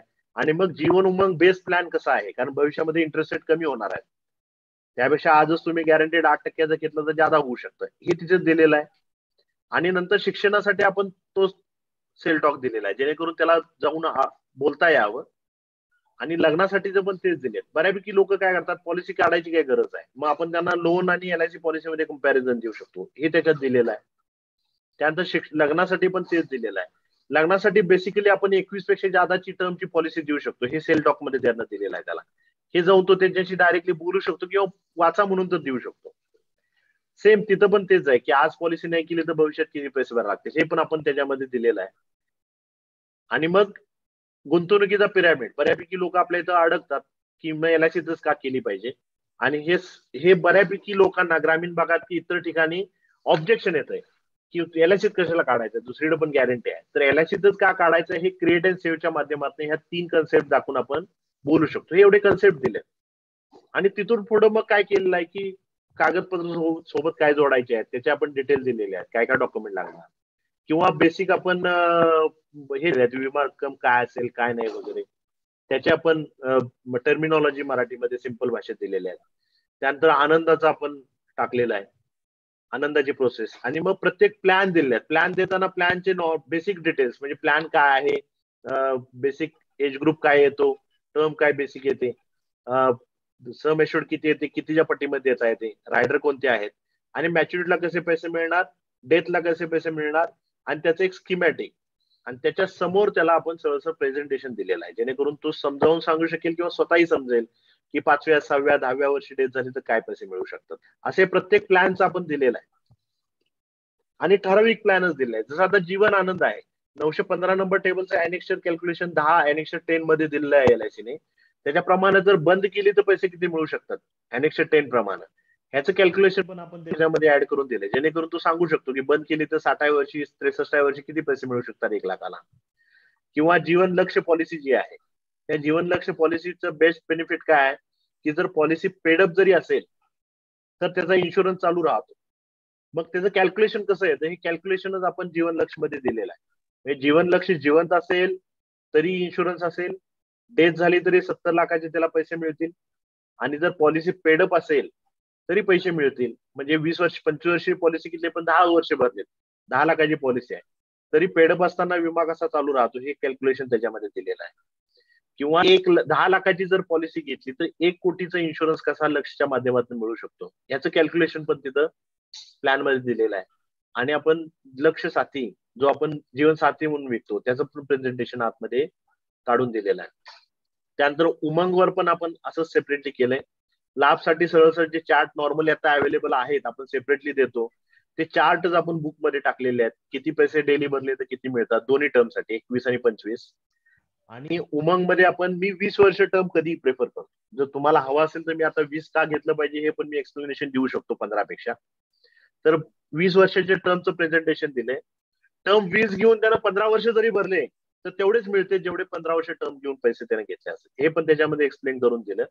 आणि नेमकं पेडअप कसं होते जीवन उमंगची पॉलिसी हे डिटेलमध्ये आपण मराठीमध्ये कॅल्क्युलेशन काढून दिलेलं आहे त्याला, की जरी पेडअप झाले तर पैसे कसे त्याला मिळू शकतात कॅल्क्युलेशन असं. आणि बाकीचे प्लॅन मी जीवन भीमाश्री पण याच्यामध्ये प्लॅन घेतलाय. तर भीमाश्री मध्ये जर मनी बॅग देणार आहेत तर गॅरंटेड प्लॅन मध्ये हा सगळ्यात बेस्ट प्लॅन होऊ शकतो, जो आपण नाहीये सध्या, आपण दुर्लक्ष केलेला प्लॅन आहे. बहुतेक हा प्लॅन बंद होणार म्हणून डिक्लेअर झाला तर आपण जादा विकू. तर हा बेस्ट प्लॅन आहे, आपण विकायचा प्रयत्न केला पाहिजे. की ह्याचं सगळ्यात महत्वाची केस आहे की हे गॅरंटेड आहे आणि हे 4.5 लाख मनी बॅक न घेता जर शेवटी घेतले तर ह्याच्या व्याज मिळतं आणि शेवटच्या 5 वर्षाचं लॉयल्टी ऍडिशन पण मिळतं. आणि मग इतर प्लॅन आपण शॉर्ट स्पॅन मध्ये दिले 4-4, 5-5 लाईनचे त्याचे USP. क्लब मेंबरशिपचे डिटेल दिलेत. गॅलेक्सी क्लब मेंबरचे आपण आणि त्याच्यावर फोकस जादा केला की Galaxy club member corporate club मेंबरचे काय काय फायदे मिळतात ते दिलेले आहेत. नॉन मेडिकलचा चार्ट आपण त्याच्यामध्ये नवीनचा अपडेटेड टाकलेला आहे. त्यानंतर लहान मुलांचा नॉन मेडिकलचा चार्ट टाकलाय आणि लहान मुलांचे हाईट वेट मुलांचे वेगळे आणि मुलींचे वेगळे कन्व्हर्जन रेशो सहित आपण तिथं दिलेला आहे. आणि मोठ्या लोकांचा BMI सुद्धा आपण इथं दिलेला आहे. लास्ट पेज मध्ये आपल्या LICचे इन्व्हेस्टमेंट कुठं कुठं आहेत हे दिलेले आहेत की शेवटी आपण LICची गॅरंटी दिली आहे. असं बेसिकली ते बुक मध्ये आपण हे सगळं आपण साधारणतः 72 पानाचं बुक आहे, हे सगळं बुक मध्ये आपण दिलेलं आहे. आता प्रॉब्लेम कसा आहे, बऱ्यापैकी लोकांना माहित नाही की LICनं गेल्या वर्षी इन्व्हेस्टमेंटवर रिटर्न किती कमवलंय. कुणाला माहिती आहे, कुणी वाचलंय आउटकम बोर्ड मीटिंग कुणी वाचलंय का? नाही सर. LICनं गेल्या वर्षी जे बोर्ड आपण आता IPO आलेला आहे, दर तिमाहीला आपला बोर्ड आउटकम सबमिट होतो. तर बोर्ड आउटकम जर बघितला, बहुतेक मी आता इथं तो घेतलेला नाही, मी अमर सरांना पाठवून देतो. मी जेव्हा सेशन घेतो तिथं ते स्क्रीनशॉट डिलीट देतो आणि मी ते कॅल्क्युलेशन करून दाखवतो. LICनं गेल्या वर्षी विथ अनरिअलाइज गेन 8.55 रिटर्न कमवले. किती? 8.55%. आणि विदाऊट अनरिअलाइज म्हणजे जे आपण बुक केलेलं नाहीये, जे बुक केलं त्याच्यावर 8.55% कमवले. आणि जे बुक केलेलं नाहीये, जे ऑलरेडी अजून इन्व्हेस्टेड आहे त्याच्यावर 21.84% व्याजदर कमवलेला आहे. हे बेसिकली आपण जेव्हा मार्केटमध्ये जातो तेव्हा माहित नाही. दुसरं, म्युच्युअल फंडवर पण लॉंग टर्म गेन टॅक्स आहे, तो भविष्यामध्ये वाढणार आहे. ऑलरेडी आता चर्चा चालू झाली. आता हे इंटरॅक्टिव्ह सेशन जेव्हा 1-to-1 एजंटांशी होतं तेव्हा त्याच्यामध्ये एक्सप्लेन देता येतात की म्युच्युअल फंड पेक्षा LICचा प्लॅन उमंग बेस्ट कसा आहे. ज्यांनी माझ्यावर सेशन केलेत एजंटांचे त्यांना माहिती झालेलं आहे, त्यांनी कॅल्क्युलेशन काढून बघितलंय की उमंग मध्ये जे रिटर्न मिळत आहे ते म्युच्युअल फंड मध्ये गॅरंटेड 12% जरी मिळाले 20 वर्षासाठी तरी त्याच्यापेक्षा उमंग परवडतो. हे मी आपण सेशनला 1-to-1 इंटरॅक्शन मध्ये कॅल्क्युलेशन करून आपण दाखवतो. किंवा जीवन लक्ष्य माध्यमातून आपण त्या समोरच्या व्यक्तीला 30 लाखाची पॉलिसी न देता, कारण मगाशी 30 लाख HLV निघाली होती, 6 लाखाची पॉलिसी देऊन आपण त्याला दर महिन्याला गॅरंटेड 15,000 रुपये कसे देऊ शकतो ह्याचे कॅल्क्युलेशन पण येतात. पण ते इंटरॅक्टिव्ह सेशन मध्ये ज्यादा सांगणं सोपं पडतं 1-to-1 असं सिंगल याच्यामध्ये सांगण्यापेक्षा, कारण उत्तर समोर नाही येतं. असं हे पुस्तकाचं टोटल हे आहे, तयार केलेलं आहे आपण. तर याची कॉस्टिंग किती आहे आणि किती घ्यावी लागतील पुस्तक? आता याचे आपण 1,200 रुपये कॉस्टिंग ठेवलेलं आहे इंडिव्हिज्युअलसाठी. आपण शक्यतो मी इंडिव्हिज्युअल बुकिंग घेत नाही, मी डिओनच्या माध्यमातून बुकिंग घेतो. कारण इंडिव्हिज्युअल पुस्तक पोस्ट करणं पॉसिबल नाहीये, कारण पार्सल पाठवणं पण पॉसिबल नाहीये. 50-100 रुपये खर्च त्याला, म्हणजे पुस्तकाची किंमत कमी. आता काही डिओनी आग्रह म्हणून एकच पुस्तक मागवलं लांब तिकडून गोंदियावरून, आणि मग त्यांना मला फोन आला, सर तो कुरिअरवाला 100 रुपये मागतोय. मी म्हटलं सर काय करणार त्याला, मग तुमच्या इथं गोंदियाला पाठवायला 100 रुपये खर्च येतो. म्हणजे पुस्तकाची किंमत 1,200 रुपये आणि त्यांना ते 100 रुपये त्याला द्यावे लागले. त्यामुळे आम्ही बऱ्यापैकी डिओना इन्सिस्ट करतो की 10 पेक्षा जादा कॉपीज मागवा, जेणेकरून पर कॉपी तुम्हाला जे पोस्टेज चार्जेस आहेत ते कमी पडतात. कारण आपण 2 पे करतो, कारण तुम्हीच त्या पार्सलवाला द्यायचा आहे. त्यामुळे जरी 1,200 रुपये आपण प्राइस ठेवली असली तर 10 पेक्षा जादा जेव्हा डिओ घेतात आपण 100 रुपयालाच मी हे बुक देतो. म्हणजे साधारणतः 10 बुक घेतले तर 1,000 रुपयाला हे 10 बुक्स पडतात. दिग्विजय सर, एक सजेशन द्यायचं होतं, देऊ का सर? द्या ना. सर हे पुस्तक जे केले ना त्याच्याबद्दल म्हणजे काय भावना व्यक्त करू सर? आय लव्ह यू म्हणतो मी तुम्हाला सर. काय ह्याच्यामध्ये ते पुस्तक दिसतं ना, गीता श्लोक, गीता सार दिसते सर. त्याच्यासाठी गीता कमीत कमी 2-2.5-3 वर्ष तुम्ही तुमची घालवली असतील. 100%. सर हे तुम्ही पुस्तकाची किंमत 1,200 रुपये ठेवले ना सर, हे फार चुकीचं केलं सर. याची 500 रुपये तुम्ही किंमत ठेवा सर. नाही. माझा आपला उद्देश कसा आहे, मी डेव्हलपमेंट ऑफिसर आहे. मला माहिती आहे माझे काय एजंट विकत घेतात. एक लक्षात घ्या, मी ऍज अ डीओ आहे, पण माझ्या टीमनं पण हे पुस्तक विकत घेतलेलं आहे. नाही म्हणजे माझं इंटेन्शन काय होतं सर, कसं होतं माहितीये का, म्हणजे मला एक माहिती आहे, समजा आपण एक पानाचं जरी प्रेझेंटेशन बनवलं ना, त्याची मग आपण काय करतो सर, झेरॉक्स, कलर झेरॉक्स तेवढी किंमत दे. म्हणजे तुम्ही काय करायला लागलाय, त्याची जी प्रिंटिंगची कॉस्ट आहे तेवढी घ्यायला लागलाय. तुमचं जे टॅलेंट वापरलंय ना सर, तुमचं जे कष्ट केलंय त्याच्यामध्ये बुद्धी जे वापरलाय त्याची काहीच व्हॅल्यू तुम्ही घेत नाही. माझं मत असं आहे सर, तुम्ही पुस्तकाची कॉस्ट 500 रुपये ठेवली पाहिजे. ज्याला ह्याची व्हॅल्यू कळेल ना सर, तुमच्या कष्टाची आणि तुमच्या ह्या टॅलेंटची. अमर सरांना पण मी म्हणजे बोललो होतो, एवढं त्यांनी करून ते पुस्तक आम्हाला एक्झामसाठी केलेलं आहे सर. 100 रुपये फक्त कॉस्ट ठेवलेली आहे. ऍक्च्युली 500 रुपये पुस्तकाची किंमत ठेवली पाहिजे.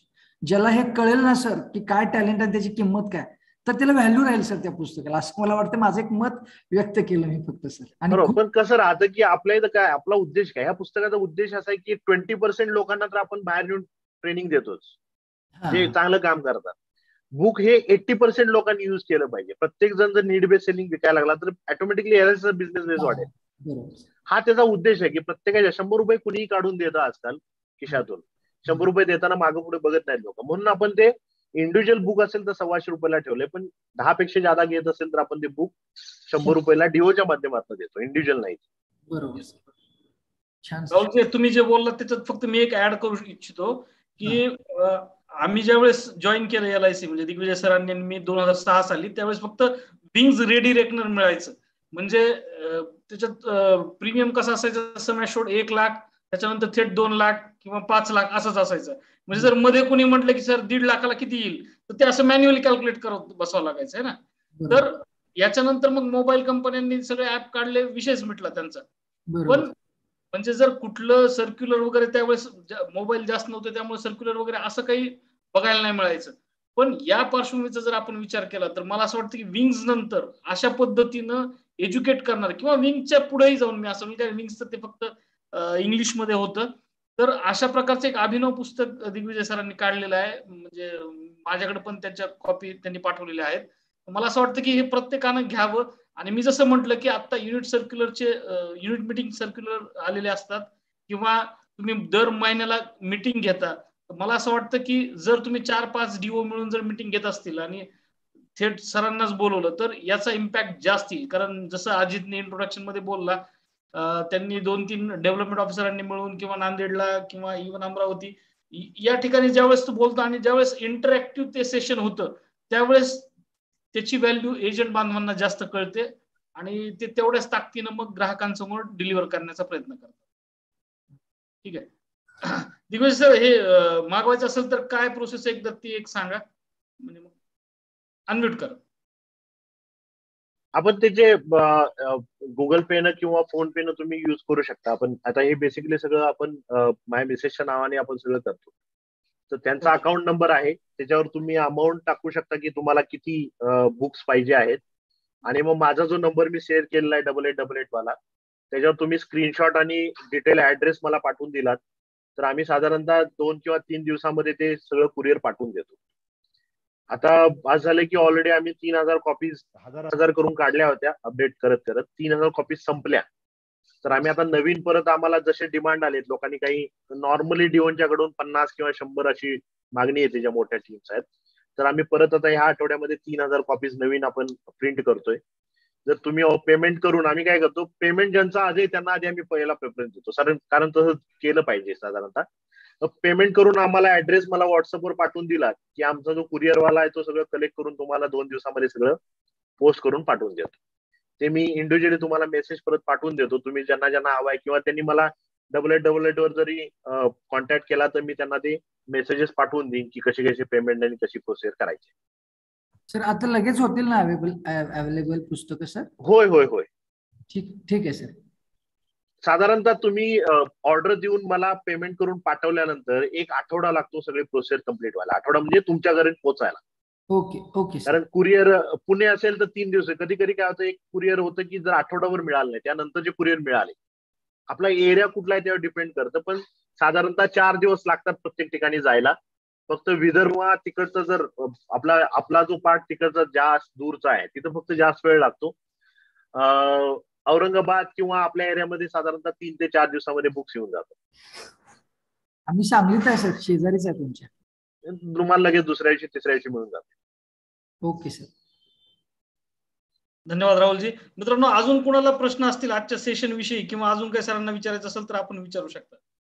अमोलजी, युट्यूबला आहेत प्रश्न काही? नाही. ओके. Hello sir. हा हॅलो. हा बोला. आवाज येतोय सर? हो येतो.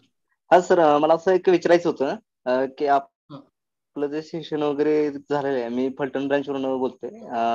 त्या ठिकाणी मी तुमचं प्रत्यक्ष पण अटेंड केलं होतं आणि सेम आज पण अटेंड केलेलं, त्याच्यामुळे मला आजचं पण सेशन खूप छान वाटलं. आणि सगळ्यात महत्त्वाचं सर, आपण आपल्या सेशनला म्युच्युअल फंड आणि जीवन उमंग, म्हणजे ते बघा तुम्ही पाठीमागे बोलला होता की जीवन उमंग हे आपला म्युच्युअल फंड पेक्षा कसा बेस्ट आहे. मग तसंच असं एक स्वतंत्र सेशन वगैरे होऊ शकतं का त्याच्यासाठी? किंवा एखादा टर्म इन्शुरन्स एखादी व्यक्ती घेत असते किंवा प्रायव्हेट कंपन्यांचे अगदी कमी प्रीमियम वरती वगैरे, तर आपलाच टर्म इन्शुरन्स का घेतला पाहिजे किंवा टर्म इन्शुरन्स पेक्षा आपला जीवन लक्ष का घेतलं पाहिजे, तर त्याच्यावरती एखादं सेशन होईल का आपलं? होऊ शकतं ना. आता म्हणून मी सांगतो, नीड बेस्ड सेलिंग मध्ये आता हे 1 to 1 म्हणजे 1 वे फक्त सेशन होतं.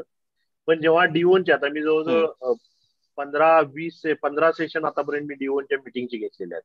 आणि मला वाटतं मी आता आज सेशन घेतोय, मी सॅटर्डे संडे देखील 2 दिवस किंवा पुढच्या शनिवारी पण मी डिओनच्या सेशनला आहे. इंटरॅक्टिव्ह सेशन असेल तर काय होतं की रिस्क कोणाचे हे आपण सांगितल्यानंतर प्लॅन कसा कॅनव्हास करायचा आहे हे पण कॅल्क्युलेशन त्यावेळेस आपण एजंटाला समोर शिकवतो. फक्त सांगून होत नाही, तो मोबाईलवर लगेच काढून प्रीमियम सांगतो, लिहून घेतो. त्यानंतर जीवन उमंग रिटायरमेंट प्लॅन मध्ये जीवन उमंग म्युच्युअल फंड पेक्षा कसा बेस्ट आहे, किंवा जीवन उमंग विकायचे 4 कन्सेप्ट आहेत, ते 4 कन्सेप्ट तिथं समोरासमोर इंटरॅक्शन मध्ये सांगता येतात. एजंटामधलेच कोणीतरी उभारतात, त्यांना लक्षात येतं मग उदाहरण दिल्यानंतर की हे आपण कधी विचार नाही केला असा. त्यामुळे इंटरॅक्शन सेशन मध्ये ते ज्यादा देणं सोपं पडतं ऑनलाईन पेक्षा. पण तसं आपण याच्यावर काय करता आलं तर तसं काय प्रयत्न करायला हरकत नाही आपल्याला. बरोबर. म्हणजे कसं होतं सर, टर्म इन्शुरन्स वरती जास्त आता ऑब्जेक्शन वगैरे येतात ना, मग ते काय म्हणतात टर्म इन्शुरन्स घ्यायचं असेल तर म्हणतात की LICच का घ्यायचं, का प्रीमियम वगैरे जास्त असतात इतर कंपन्या, प्रायव्हेट कंपन्यांपेक्षा. असं आजकाल भरपूर असे उदाहरणं आलेली आहेत की ज्याच्यामध्ये प्रायव्हेट इन्शुरन्स कंपनीने रेप्युटेड केलेले क्लेम आहेत, प्रुडेन्शियल असेल, HDFC असेल, ते आपल्याला घेऊन फिरलं पाहिजे. मला असं वाटतं की आता आमच्या इथं सगळ्यात जास्त मी टर्म इन्शुरन्स विकतो, खूप चांगला विकतो. आमच्याकडे रेशो असा आहे की 25 लाख इक्वल टू 1 लाख. माझ्या एजंटनं जर 1 लाखाची पॉलिसी आलं तर मी आनंदी होतो ना, की 6,000 प्रीमियम आला. मग 25 लाखाला 6,000 प्रीमियम आला तर काय वाईट आहे? कारण तो जेव्हा आज 25 लाख मी त्याला दिलाय, टर्म इन्शुरन्स कोण घेतो?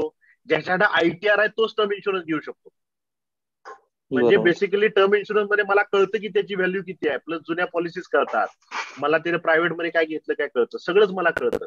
मला पोर्टफोलिओ सगळा माझ्याकडे त्याचा येतो. आणि तो आल्यानंतर मग मी त्याला काय करतो की सर याच्यापेक्षा हे माझं कसं चांगलं आहे हे मी नंतर सांगू शकतो आधी सांगण्यापेक्षा. आणि तो एकदा आपल्या 25,000चे 6,000 हप्ता घेऊन गेले, मी म्हणतो 6,000 त्यांना हप्ता घेऊन आपली फी भरून त्यांना आपला क्लायंट झालाय. त्याला आपण भविष्यात चांगली सर्व्हिस देऊन अजून पॉलिसी आपण त्याला देऊ शकतो. बरोबर. त्यामुळे मी तर म्हणतो टर्म इन्शुरन्स धडक्याने विकले पाहिजे. त्यांना एवढं सांगायचं की आम्ही काही बघत नाही सर. तसं LIC खूप स्क्रुटनी करते, पण LIC थोडी लिबरल पण आहे इतर कंपन्यांपेक्षा. कारण LICला स्वतःला काय ठेवायचं नाहीये.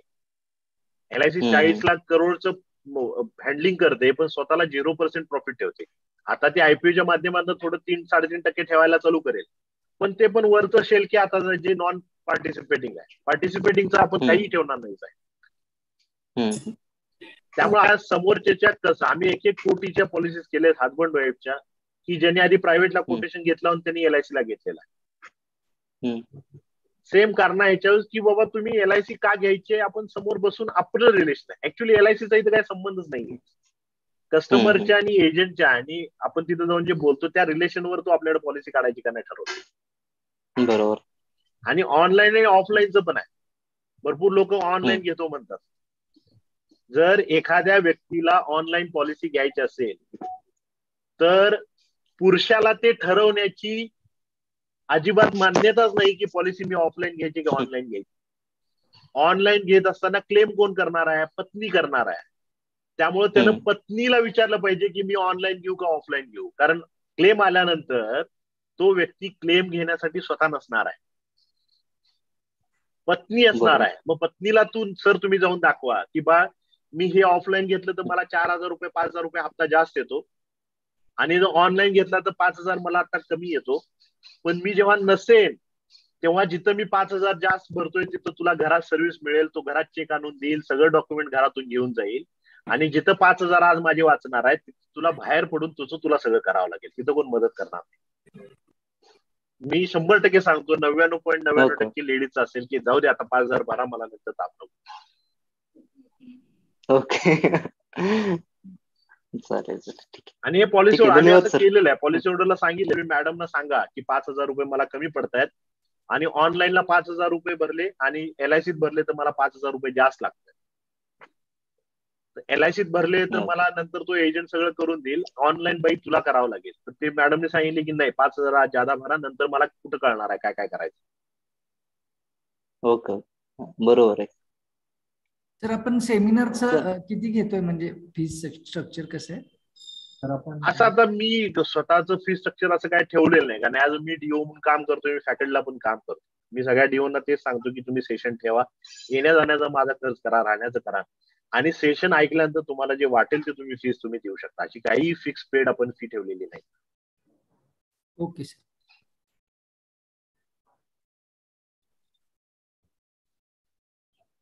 आपल्या LIC मध्ये सर अशी लोक बाहेरचे प्रायव्हेटची लोक नुसतं पैसे काढायची कामं करतात सर.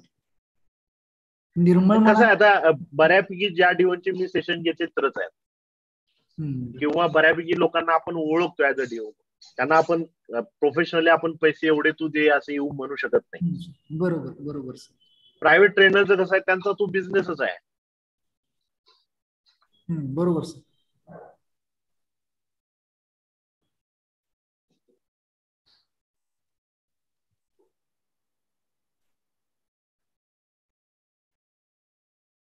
अजून कोणाला काही प्रश्न असेल तर प्लीज विचारा. दिग्विजय सर, फोन पे नंबर फक्त एकदा सांगाल का? तो 94049 74336 चॅट मध्ये टाकू का मी? चॅट मध्ये टाकून द्याल प्लीज. अमोलजी, ते रेडमी कोण होतं त्यांना एकदा अनम्यूट करता का? ते बोलले अनम्यूटच वाटतं.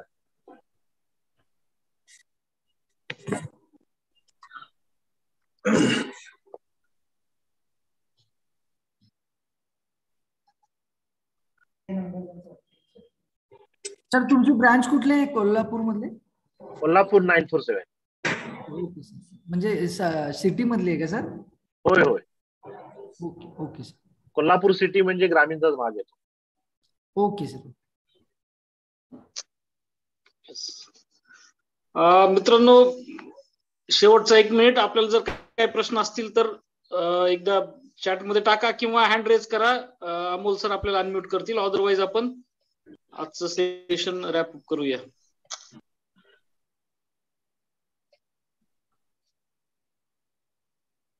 अमोलजी एकदा चेक करा. मी थोडं इश्यू आलाय त्यामुळे मी मोबाईल वरनं जॉईन आहे, मला नाही दिसू शकत आहे स्क्रीनवर. काही क्वेश्चन तर नाही आहे. रेडमी 9 Pro रेस केलेला, त्यांना काय विचारायचं असेल तर आम्ही ते अनम्यूटच आहे सर, अनम्यूटच आहे. Hello sir.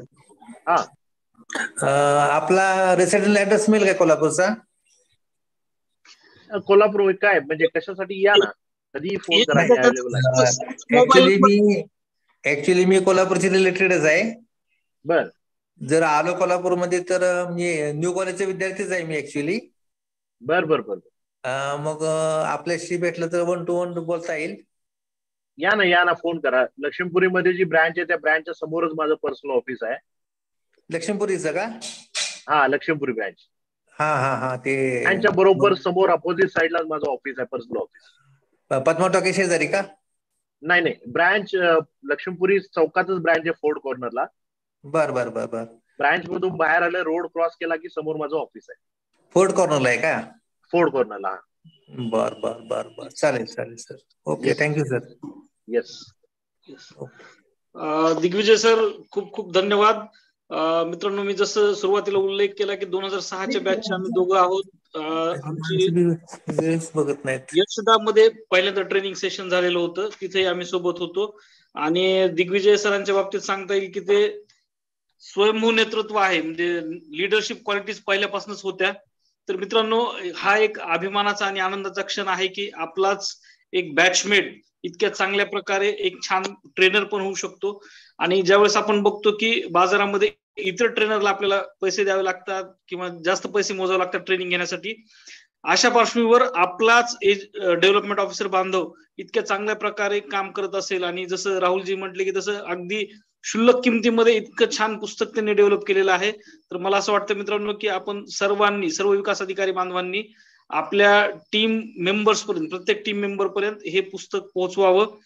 आणि दिग्विजय सरांचे मी सुपर 30च्या वतीनं, इथं उपस्थित असलेल्या सर्वांच्या वतीनं माझ्यातर्फे मी आभार मानतो. आणि ऑफिशियली आभार प्रदर्शन आणि कन्क्लुजन साठी मी अमोल जाधव यांना पाचारण करतो. अमोलजी. नमस्कार सर, दिग्विजय सर. सगळ्यात पहिले सुपर 30च्या वतीने मी आपलं खूप खूप धन्यवाद करतो सर की आजचा सेशन इतका उत्कृष्ट झाला. आणि तू म्हणतात ना सर की तुम्ही ऍग्रीशी बिलॉंग आहेत म्हणून, की ते जे एक झाड लावलेलं असतं त्या झाडाला ज्यावेळेस फळं द्यायला येतात तर त्या झाडाचं महत्व कळतं. तसं हे पुस्तकाच्या रूपाने तुमचा एवढ्या दिवसातला जो फळ आहे तो फळ आता सगळ्यांना भेटतो आहे. आणि सर, दुसरं सगळ्यात महत्वाचा विषय म्हणजे की असं नेहमीच म्हणतात की बायकोचं ऐकलं पाहिजे, बट इन्शुरन्स मध्ये का बायकोचं ऐकलं पाहिजे हे आज तुम्ही समजून सांगितलंय. कारण पत्नीला विचारायचं की तुला काय करायचंय, त्या ठिकाणीच माणूस पत्नीला विचारत नाही. तर ती गोष्ट आता सगळेजण इथून पुढे इम्प्लिमेंट करतील सर. सर, आपण लवकरच सुपर 30च्या सेशनला आपण ऑफलाईन प्लॅटफॉर्म वरती भेटूया, मी अशी रिक्वेस्ट करतो सर. आपल्याला औरंगाबादला आमंत्रित करतो. आजचं सेशन खूप चांगलं झालं. आज जे सगळे डेव्हलपमेंट ऑफिसर्स इथे जॉईन झाले आहेत त्या सगळ्यांचं पण सुपर 30च्या